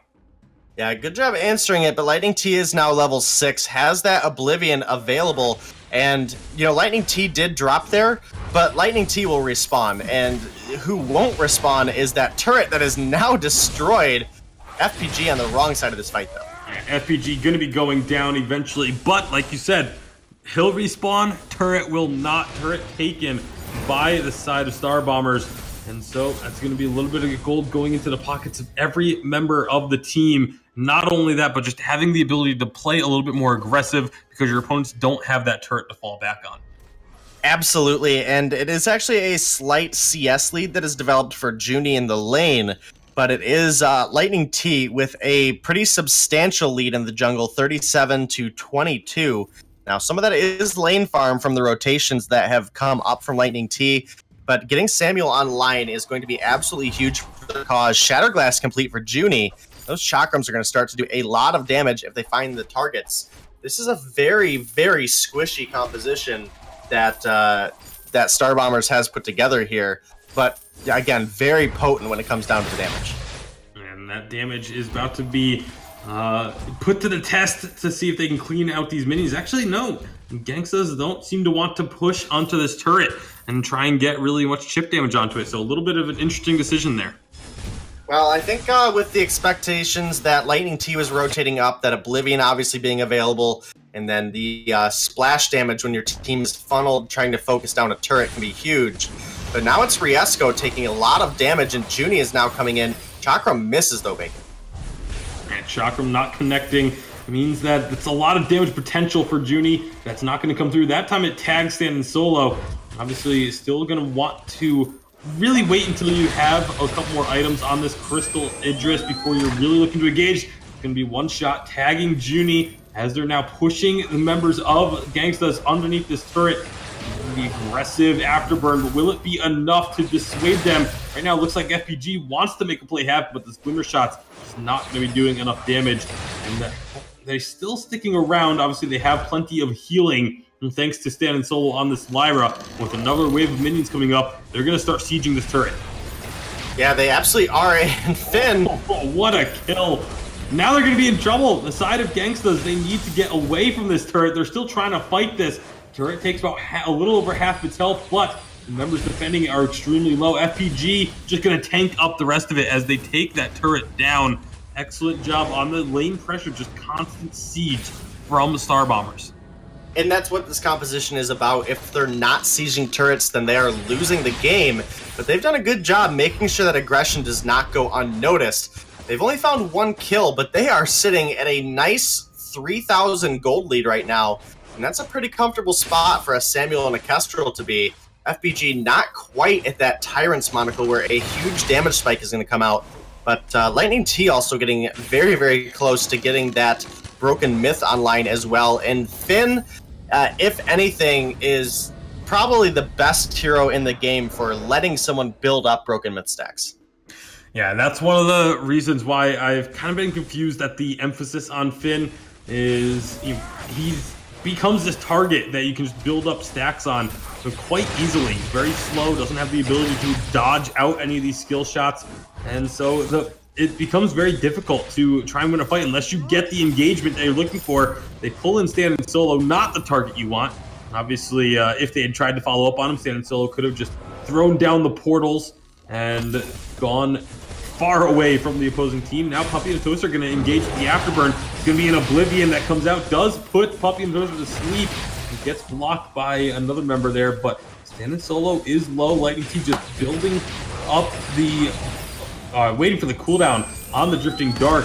Now going to be throwing that out, getting lots of AoE damage. Getting to very low. Riesgo will be the first one to fall, however.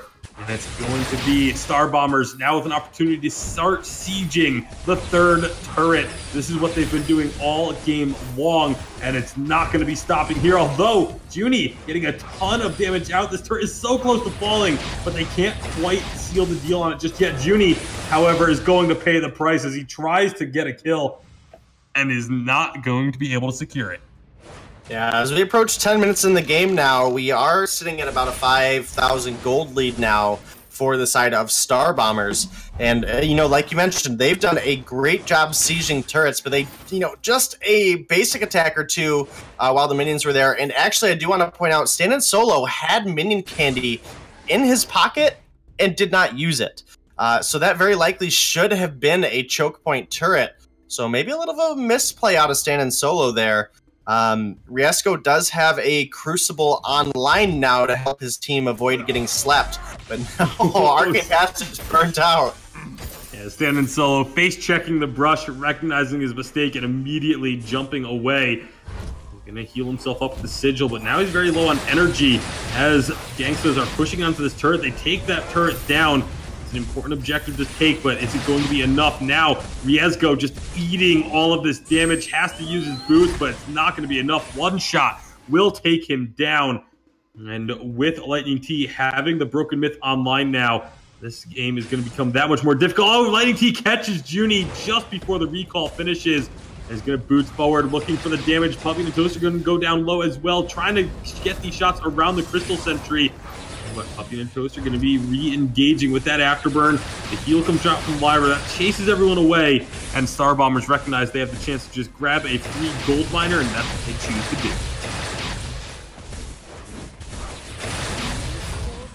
do. Gold miner secured, 400 gold each for Star Bombers, building upon this lead, looking to push it up to 6,000 gold in their favor.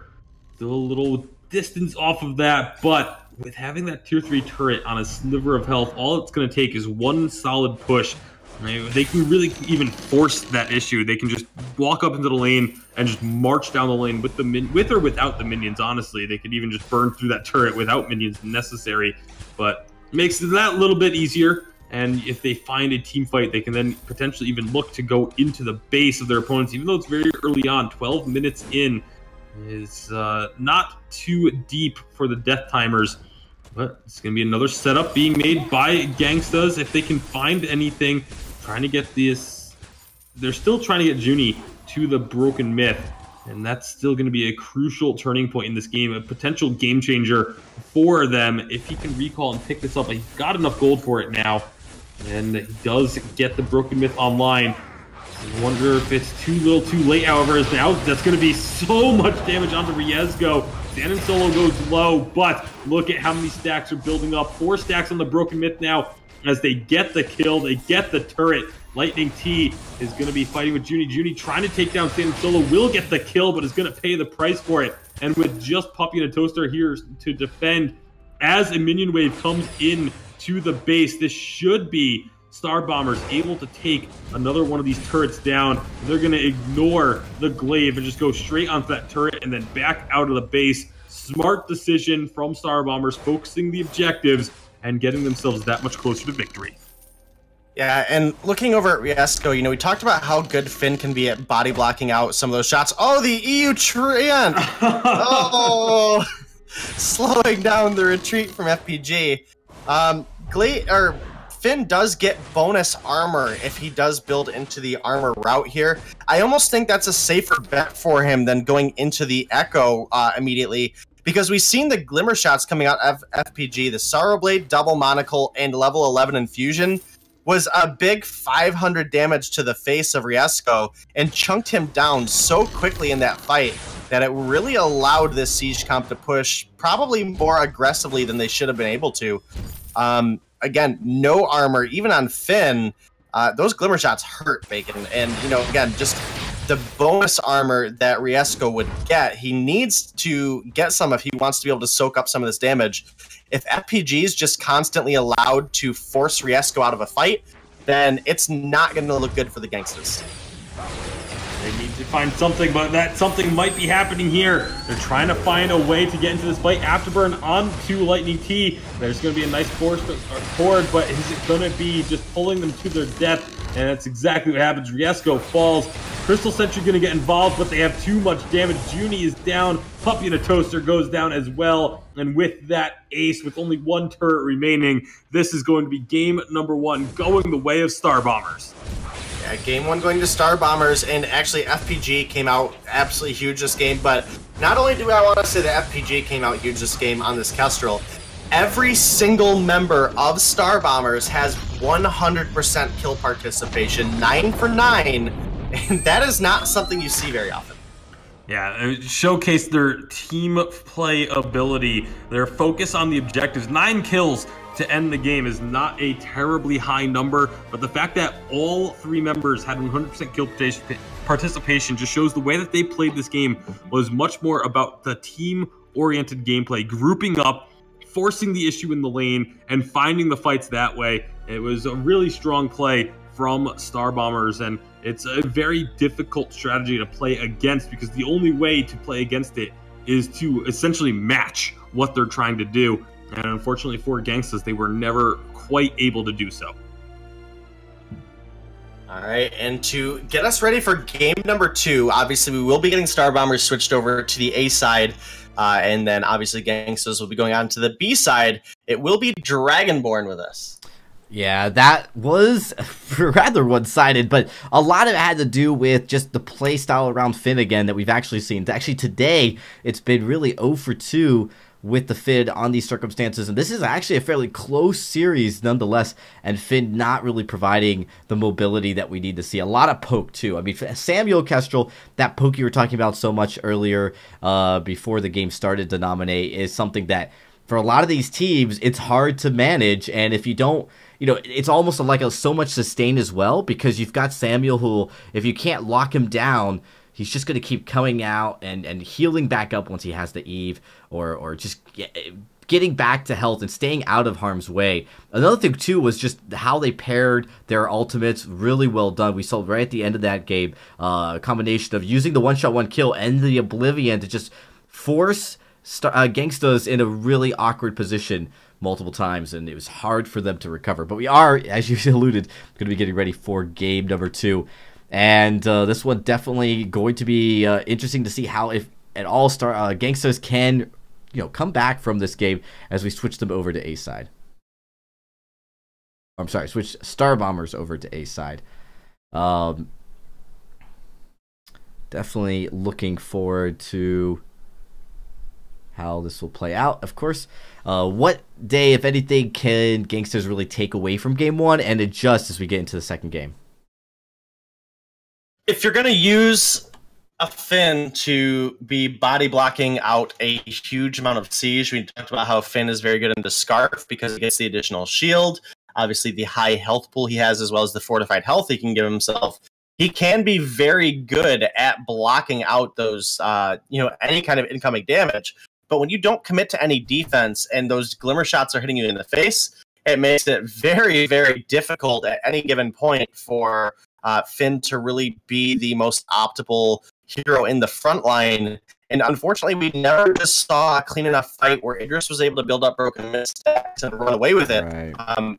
And he specifically is better into melee heroes, so going into a double range, it is a little more difficult for Crystal Idris to work out because it is difficult to link up those chakrams, try to hit multiple targets, or at least even hitting one target as the game goes on and people upgrade their boots can be pretty difficult. But it is going to be a Finn and a Catherine ban to start out the bans here for game number 2. Yeah, and I'm surprised by the Finn ban. I thought that Star Bombers did a great job around the Finn. This is a ban that, like we talked about, is interesting. Definitely something that we don't know just quite yet here as we got into 2.8 for the first time in the autumn season. Baptiste is going to be the first pick, and this is that flex pick, which I really do like. I still think Baptiste probably still one of the stronger flex picks in this game. Yeah, it definitely can be. We've seen a lot of teams, obviously, take that into the captain position and have great work with it. Functions very similarly to a Catherine that echoed Blast Tremor so hard to block. Same thing with the Fearsome Shade, but the nice thing about the Fearsome Shade is you can actually fear your enemies into a wall, and they're actually not running away from you at that point. They're kind of just locked up in a situation where your team can just beat down on them. But it's a Glaive Idris locked in for Gangstas, and I think this is a strong combo. It didn't quite work out for them last game. But obviously, we're not going to get that double siege composition that was just so good last game either. Yeah, this is true, but they get the Cruel pick, which is likely going to be that jungler, which means Baptiste flexing into the roam position seems certain. Could have a roam Cruel, not one that we've really seen all too often. We'll see. Scarf comes out, so I do like, the Baptiste isn't a whole lot of control. It does have that, like you said, that Fearsome Shade to keep people off the Scarf. That's really where you want the peel. It's actually the Cruel that I think is a better pairing. When you put Cruel with Scarf Day, it just seems like you try to go after the Scarf, you forget about the Cruel, and if you, of course, try to go after the Cruel, you forget about the Scarf. Yeah, it's definitely a difficult decision to make. Obviously, this is going to be a jungle Krull going that weapon route, or at least maybe that just tanky in-your-face bruiser route, maybe not even going that much damage. It wouldn't make sense to run the Scarf and the Baptiste because the double crystal power just not usually the best choice. This is actually going to be a Glaive flexed into the captain position with Puppy and a Toaster on Samuel and Judy and Idris, so it should be a weapon Idris, unless if they think they can pull off a double crystal composition, which into a Scarf, I don't think double crystal is going to be able to outpoke Scarf. Well, we are going to, of course, jump into the game number 2 here. See, this could be our last game of the night. Just have to see if Star Bombers could do it. As I kick it over to you, Denominate and Tasty Bacon, to get us into the action. All right, thank you very much, Dragonborn. Potentially the final game of the night. Idris Samuel Glaive taking on Baptiste Scarf Krull. It'll be interesting to see how these matchups go, but right now, we stand in solo, throwing out damage onto Riezgo. I mean, this could easily be a jungle matchup, but it's the two captains going toe-to-toe. Stand in solo, winning that one out pretty decisively. And now the two carries going to be making their ways over towards the middle of the map. A much quicker jungle clear for the side of Star Bombers. They're already starting up this Ancient Treant, standing solo, trying to run interference, but it's going to be stolen away. Riezgo grabbing that Ancient Treant with the Afterburn. Excellent play by Gangsta's captain in order to secure that little bit of extra gold and experience. Yeah, and that's definitely a win for them. Obviously, we had the buff to the actual gold value of that Ancient Treant. We saw, when it first came out, teams were fighting over it, realized the little amount of gold and experience it gave just wasn't worth their time as a 3-man team being down in the jungle. So we kind of saw it fall off for a bit, with junglers, as the rotations went on and they were able to take it quicker and solo, they would pick it up. But now that it's worth, 110 gold off the bat, it's definitely worth taking. But will Riezgo get another Treant here? Riezgo on this Glaive gets another bit of farm stolen away from Lightning T here. Doing great work on this Captain Glaive. And that's one of the great things. If you can shut down a Krull early, if you can deny him gold through the early game, it is a massive game changer. They're going to steal away, or I guess secure, that Treant. That one also goes to Riezgo. Riezgo's taking all of these Treants now. But if you can prevent a Krull from getting an early game farm going, then you can do wonders against him. It's very difficult to play Krull from a deficit, and that's what they're trying to set up right now. They haven't been able to find a kill. He's now looking to set something up in the opponent's jungle to steal away some of their farm. He's going to be able to get at least the doubles and see if he can take the Treant as well. As Puppy and a Toaster is back here now. Throws out the flare. He's going to spot his target. Lightning T looking to get in there. Does steal away the Treant, so that's going to be very nice for him. And now he's got to get out of the jungle. He has Standing Solo rotating to help him out with that. Riezgo, though. Burke going on to Puppy and a Toaster, looking for this one. Meanwhile, on the other side, yeah, you got Puppy and a Toaster goes down, but on the other side of the map, there is going to be Riezgo stealing away a lot of farm, but now Junie could be in trouble. No Spectral Smite available, and obviously, as it was just used, that's going to make sure that Junie, or that's going to be what keeps Junie alive, as he uses the Healing Flask as well. So Riesgo steals away a little bit of the enemy jungle, but first blood going to the side of Star Bombers. Obviously, they would have loved if Lightning T could have gotten that kill, but they'll just take getting the kill in general. Puppy and a Toaster going to be kiting out Lightning T with the Drifting Dark. Now he's in a world of trouble. Standing Solo coming over, looking for another kill. Does get one. Riesgo is going to take down Lightning T. Meanwhile, Junie and Standing Solo going toe-to-toe. This should be a kill that Junie can secure, although Standing Solo leads him on a wild goose chase around the circle. And Junie isn't going to check that brush, so it will be Standing Solo able to get out and back to base. Yeah, and Riesgo has really done a good job on this glaive so far. Able to secure a kill on the Lightning T, definitely helping out the team's cause, but that jungle rotation he took away, keeping Lightning T down is definitely huge. But unfortunately, it's been Puppy and a Toaster has been the one actually falling behind as far as the jungle CS goes. Lightning T's secured a couple of those ancient treants, Elder treants, and it's really kept him in an interesting position. And it's actually Junie getting pretty sizably ahead in the lane. Scarf has had difficulty last hitting, in that level 1 and level 2 rotation.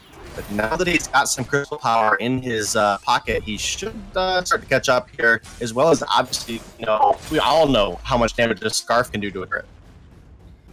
Yeah, it's definitely a ton of damage that can come out if once the skill shots start landing. See if Kroll can get onto a target, apply those weakness stacks, and prevent the opponents from doing damage to him. It can really turn team fights in a hurry.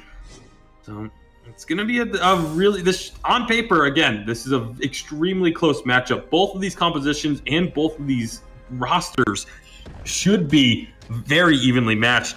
And we'll see if that ends up being the case as we progress deeper into this game. 5 minutes in right now, and it is still very even. Only about 300 gold separating these teams. But at the moment, it is going to be the side of Gangstas just looking to stick together and play very much as a three-man unit, trying to find any opportunities to get a pick, pushing the lane, farming up and rotating to the shop, making sure that none of them get picked off in the process. So I really like that play style, but you have to be careful that you don't end up sacrificing too much gold and experience by doing this. Yeah, you definitely have to be a little bit on the careful side for sure. We do have Fountain available on both sides, and it looks like Riesgo is actually starting to work into that Atlas Pauldron already, so that's definitely going to be huge for them in trying to keep Lightning T down. Obviously, we just have to pay attention to FPG. He has the Eve of Harvest, and it looks like he's probably working into that Frostburn second item, but he also has a level 7 Infusion sitting in his pocket and is getting a lot of damage down on this turret already. Yeah, getting that turret down to a little over a half health remaining. Meanwhile, he's still throwing out damage onto the opponents as well with these Spitfires. Those are connecting and doing a decent amount of damage. Not really a ton right now, but FPG does have an infusion in the inventory. That's an extremely early infusion. If he looks to pop that and try and find a fight, it could be just a massive amount of unexpected damage. Standing Solo, he's in an awkward position here, but will get back underneath the turret in time. It could have been really punished for his positioning there, but instead it's going to be a From Hell's Heart onto Puppy and the Toaster, onto the goop, and there's nothing you can do. If you are stunned up on the goop for that long, your health just disappears. FPG did pop the infusion as well, so already getting a return on that investment. Now Riesgo is trying to keep those minions at bay. He's going to have to be careful that he doesn't go down too low. He's going to use the Afterburn, get stunned up to who's in the Ordained. And now FPG is getting more burning damage onto the turret. Junie going low as well. He's not going to be able to ignite the goop, so the turret will remain standing, at least for now. But Junie knows that he has a lot of damage. FPG's in a bad spot. He gets the goop down though, and with the Eve of Harvest, stays alive and finds the kill. You have to respect the Eve of Harvest. FPG making the plays on Scarf, and now Riesgo is going to try and Afterburn out, and he will be able to get away for now as the team respawns. This is just Star Bombers starting to pull ahead. Yeah, they absolutely are, and to get ahead this early with a Scarf-Kroll combination is definitely going to be a devastating force. Unfortunately, Junie, I don't know if he's going to quite have the damage to make it to FPG and get the execute down with the way these fights have been going. Obviously, once he dedicates into a fight, there's going to be a Kroll and a Baptiste who are going to help lock him down. And if he's on the front line taking a Spitfire to the face, a Goop, an Ordained, it's not going to be a fun time for Junie by any means. Yeah, and it's going to be difficult because Idris is already a hero that wants to have that 2 or 3 item spike before he's really effective, but he's also going to need to rush into the reflex block as early as he can. He already has the reflex block, so has 2 items and reflex block. It's still just not going to be enough. You need to get that. He's going to need the Aegis to be able to deal with the damage from FPG. And also needs to have a 3rd offensive item, otherwise he's just not going to be able to compete with a Kroll. Big boomerang from Hell's Heart will stun up Riezgo. The Fearsome Shade being used to follow through. And now Kroll just chasing down Puppy and the Toaster. The Spectral Smite not going to do enough for the kill.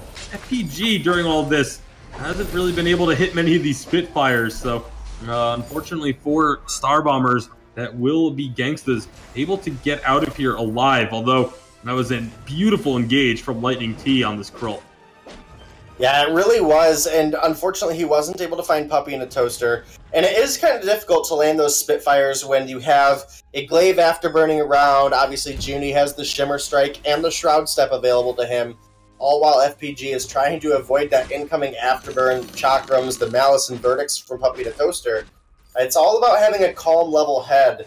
And FPG is looking now to build into the Clockwork, and we've seen a lot of mages start going into this just to get make sure your energy management is as full as possible at all times, as well as getting the Spitfires and Goops down as often as possible is obviously an important thing for Scarf here, for both his lane clear and his actual teamfight presence. And overall, FPG's been looking really good on this Scarf. And, like I said, now that he has some crystal items, he will catch up to Junie in CS. And we're already at that point at the 10-minute mark. He was 15 CS down, and now he's got a slight advantage. Yeah, really strong stuff from FPG. Standing solo, taking a lot of damage here, but is going to be able to back away. At least should be able to recall. Yep, and they're not going to try and prevent that from happening. Meanwhile, down at the shop, it is Clockwork completed and another infusion picked up. Lightning T going in. FPG, Dragon's Breath being channeled. Doesn't have a Broken Myth yet, so no need to build that up. Just throw it out immediately. And the big kill coming through from the Goop, and that's going to be Riezgo getting stuck on a burning Goop as well. He's going to fall. And just like that, 2 more kills for Star Bombers. Junie should be able to get away without much issue, but now, can Star Bombers push onto this turret, and how much work will they get done on it? As Kroll goes and starts up the Gold Miner by himself, this turret is just melting down. Next wave of minions is going to take it out, and a big, big edge building for Star Bombers. Yeah, and the amount of damage that Scarf puts down towards objectives is so huge. 3 Spitfires and 1 Goop took down an entire turret. And now he's looking to turn that attention onto the gold mine, but Riezgo's coming. And he's been so good at stealing, not quite this time, though. And now he has to get out of there. Dragon's Breath going to get channeled, but just kind of... style points! I guess he doesn't like the shopkeeper, because the entire Dragon's Breath just got channeled onto the item shop. But an Echo now online for Standing Solo, and they found a kill immediately after picking up these items. Now Riezgo's going to drop as well. It's just Junie alive because he was back at the base. Crystal Sentry gets defeated, and Star Bombers looking to close this one out 2-0. We've got a bit of work to do still, but now Lightning T on Junie. Keeps those weakness stacks on him. Oh, they've just fall off as he tries to re-engage, but bought enough time for FPG to come in. Junie has to dodge away from him, but gets Ordained, blocks that out. Are they going to continue pushing now? They need to be careful. They don't have Lightning T anywhere close to full health. He's very close to dead. And now that Gangstas know that, it will be Star Bombers backing off a bit, getting him topped up. They may still look for a fight around this corner as they have everything online again, but Riezgo, Afterburn's on over. He's going to get stunned up, though. Junie and Puppy the Toaster eating a lot of damage. Lightning T is low, but he's staying alive because of the power of Kroll. Lightning T and Standing Solo going to be sticking onto Puppy the Toaster, allowing FPG to chase him down and find the kill. And just like that, we are at 11-1 and more pressure onto the turrets. Yeah, and Scarf should be able to take them pretty easily. Riesko's going to do his best to drag the farm away, so that's looking really good for them. And now this Crystal Sentry is here. I actually don't know if they're going to be able to find a turret because of just how tanky this glaive is right now, able to hold this minion wave. Yeah, they weren't focusing the glaive either. They were more interested in the Crystal Sentry. Now they turned their attention onto it, but Junie is onto the back lines. FPG does not have much energy. Does he have enough to just keep throwing these Spitfires, though? Oblivion is going to come out, doesn't connect, and so it will just be everyone backing away. But good job by Riesgo to prevent the turret from going down. However, they did lose out on a Crystal Sentry in the process. Yeah, they did, and one real huge thing that's been going on here is Scarf is just being, he's allowed to poke over and over again. And something we actually saw Allie Peterson do earlier that we're now seeing Standing Solo do is good judgment of how you want to use that Echo. And it's been used a couple times on the doubling up of the Ordained. Oh, what are you doing? Standing Solo just walks into all three. I think he was trying to buy time for Lightning T with that massive boomerang from Hell's Heart, but now they're engaged in a 2-on-3 fight. And I don't know if this is what they want. Lightning T extremely low. He's going to have to use that Spectral Smite soon. He doesn't get it off before he dies, and now the Dragon's Breath will take out Riesgo. FPG, can he 1v2 this, or is he just going to try and back away? Looks like Puppy the Toaster and Junie want the kill.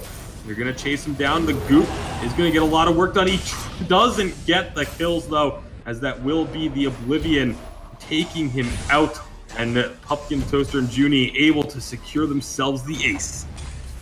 Yeah, and we do now have a Broken Myth online for FPG, but I also want to note he's going 5 offensive items. He has an additional Piercing Shard in his pocket.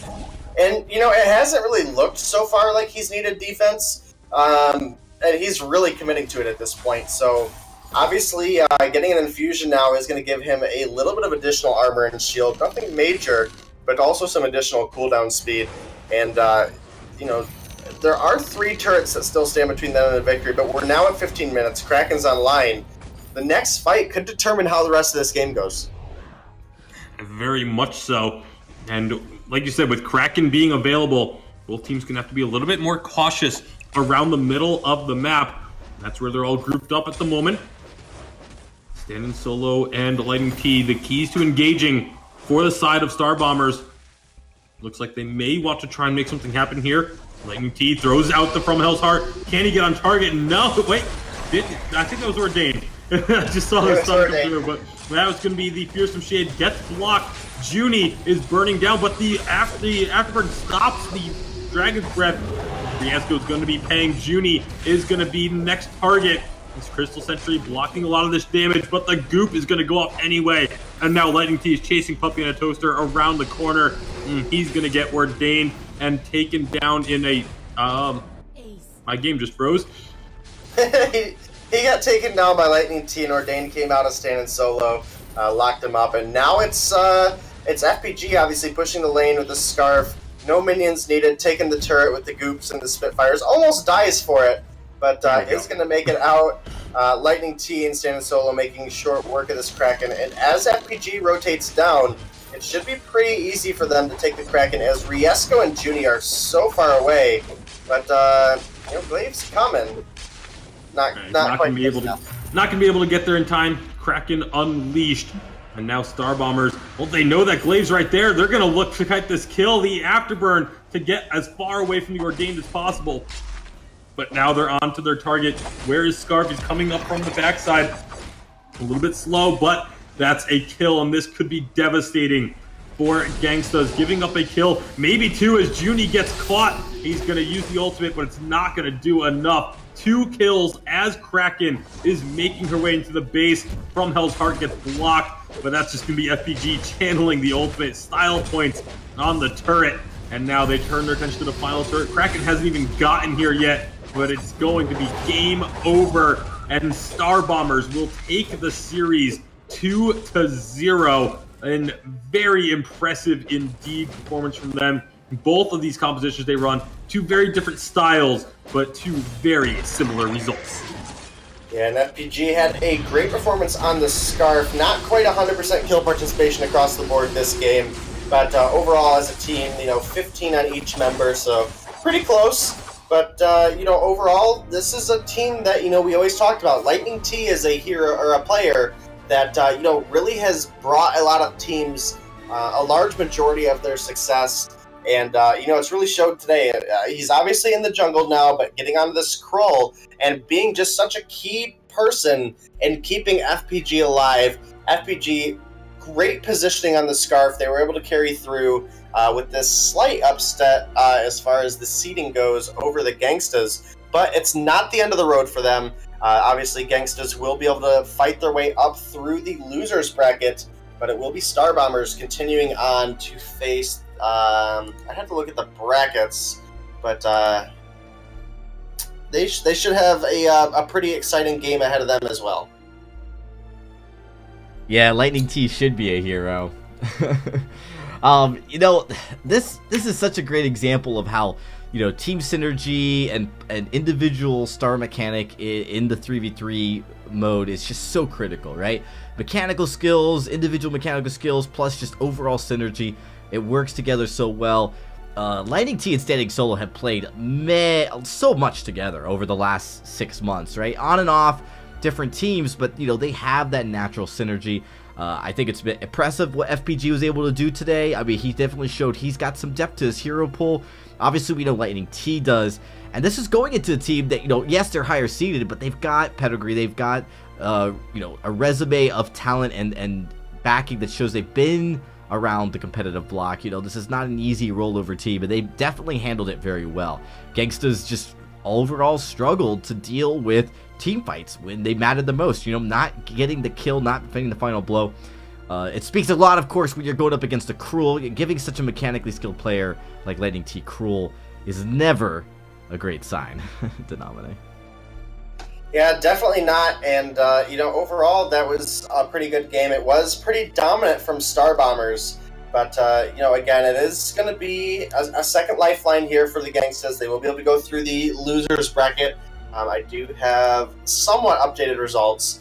So that will be Gangstas dropping down to play Team Enforcers in the losers bracket.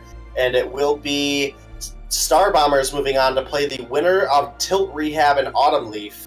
So, definitely some exciting games ahead. And it is Tribe Academy moving on to face Y Fighters, which, just to go over the lineup of that team real quick, is Girls on Boys, Attached, and Nate 4. So a little bit lesser known of a team. Mm-hmm. Yeah, there's a few teams here that, as we see move through, I mean, we don't have the updates from Tilt Rehab or Autumn Leaf, but, that matchup's going on. Y Fighters, that's a huge surprise, looking at how they're going in. Of course, going to be facing Tribe Academy. We've seen a few of these lower seeded teams. They just seem to be finding ways to make it further and further. And this speaks to really, like we said, the overall depth of challengers. There's really not that dominant first seeded team other than maybe Echo Fox that sits at the top. You really have a lot more talent spread out across the overall challengers as well. So it's going to be a really contested split one here in the autumn season. We thank everyone, though, for coming out. This does conclude week 1, of course, and we will be getting back to the action next week, starting on Tuesday at 5 p.m. Pacific, as we get into the final group stages before week 3's exciting playoff run. So make sure you guys tune in, hit the follow, and follow us on Twitter. And, of course, thank you guys all for coming out and watching the stream. We'll see you guys next week.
only $14.99.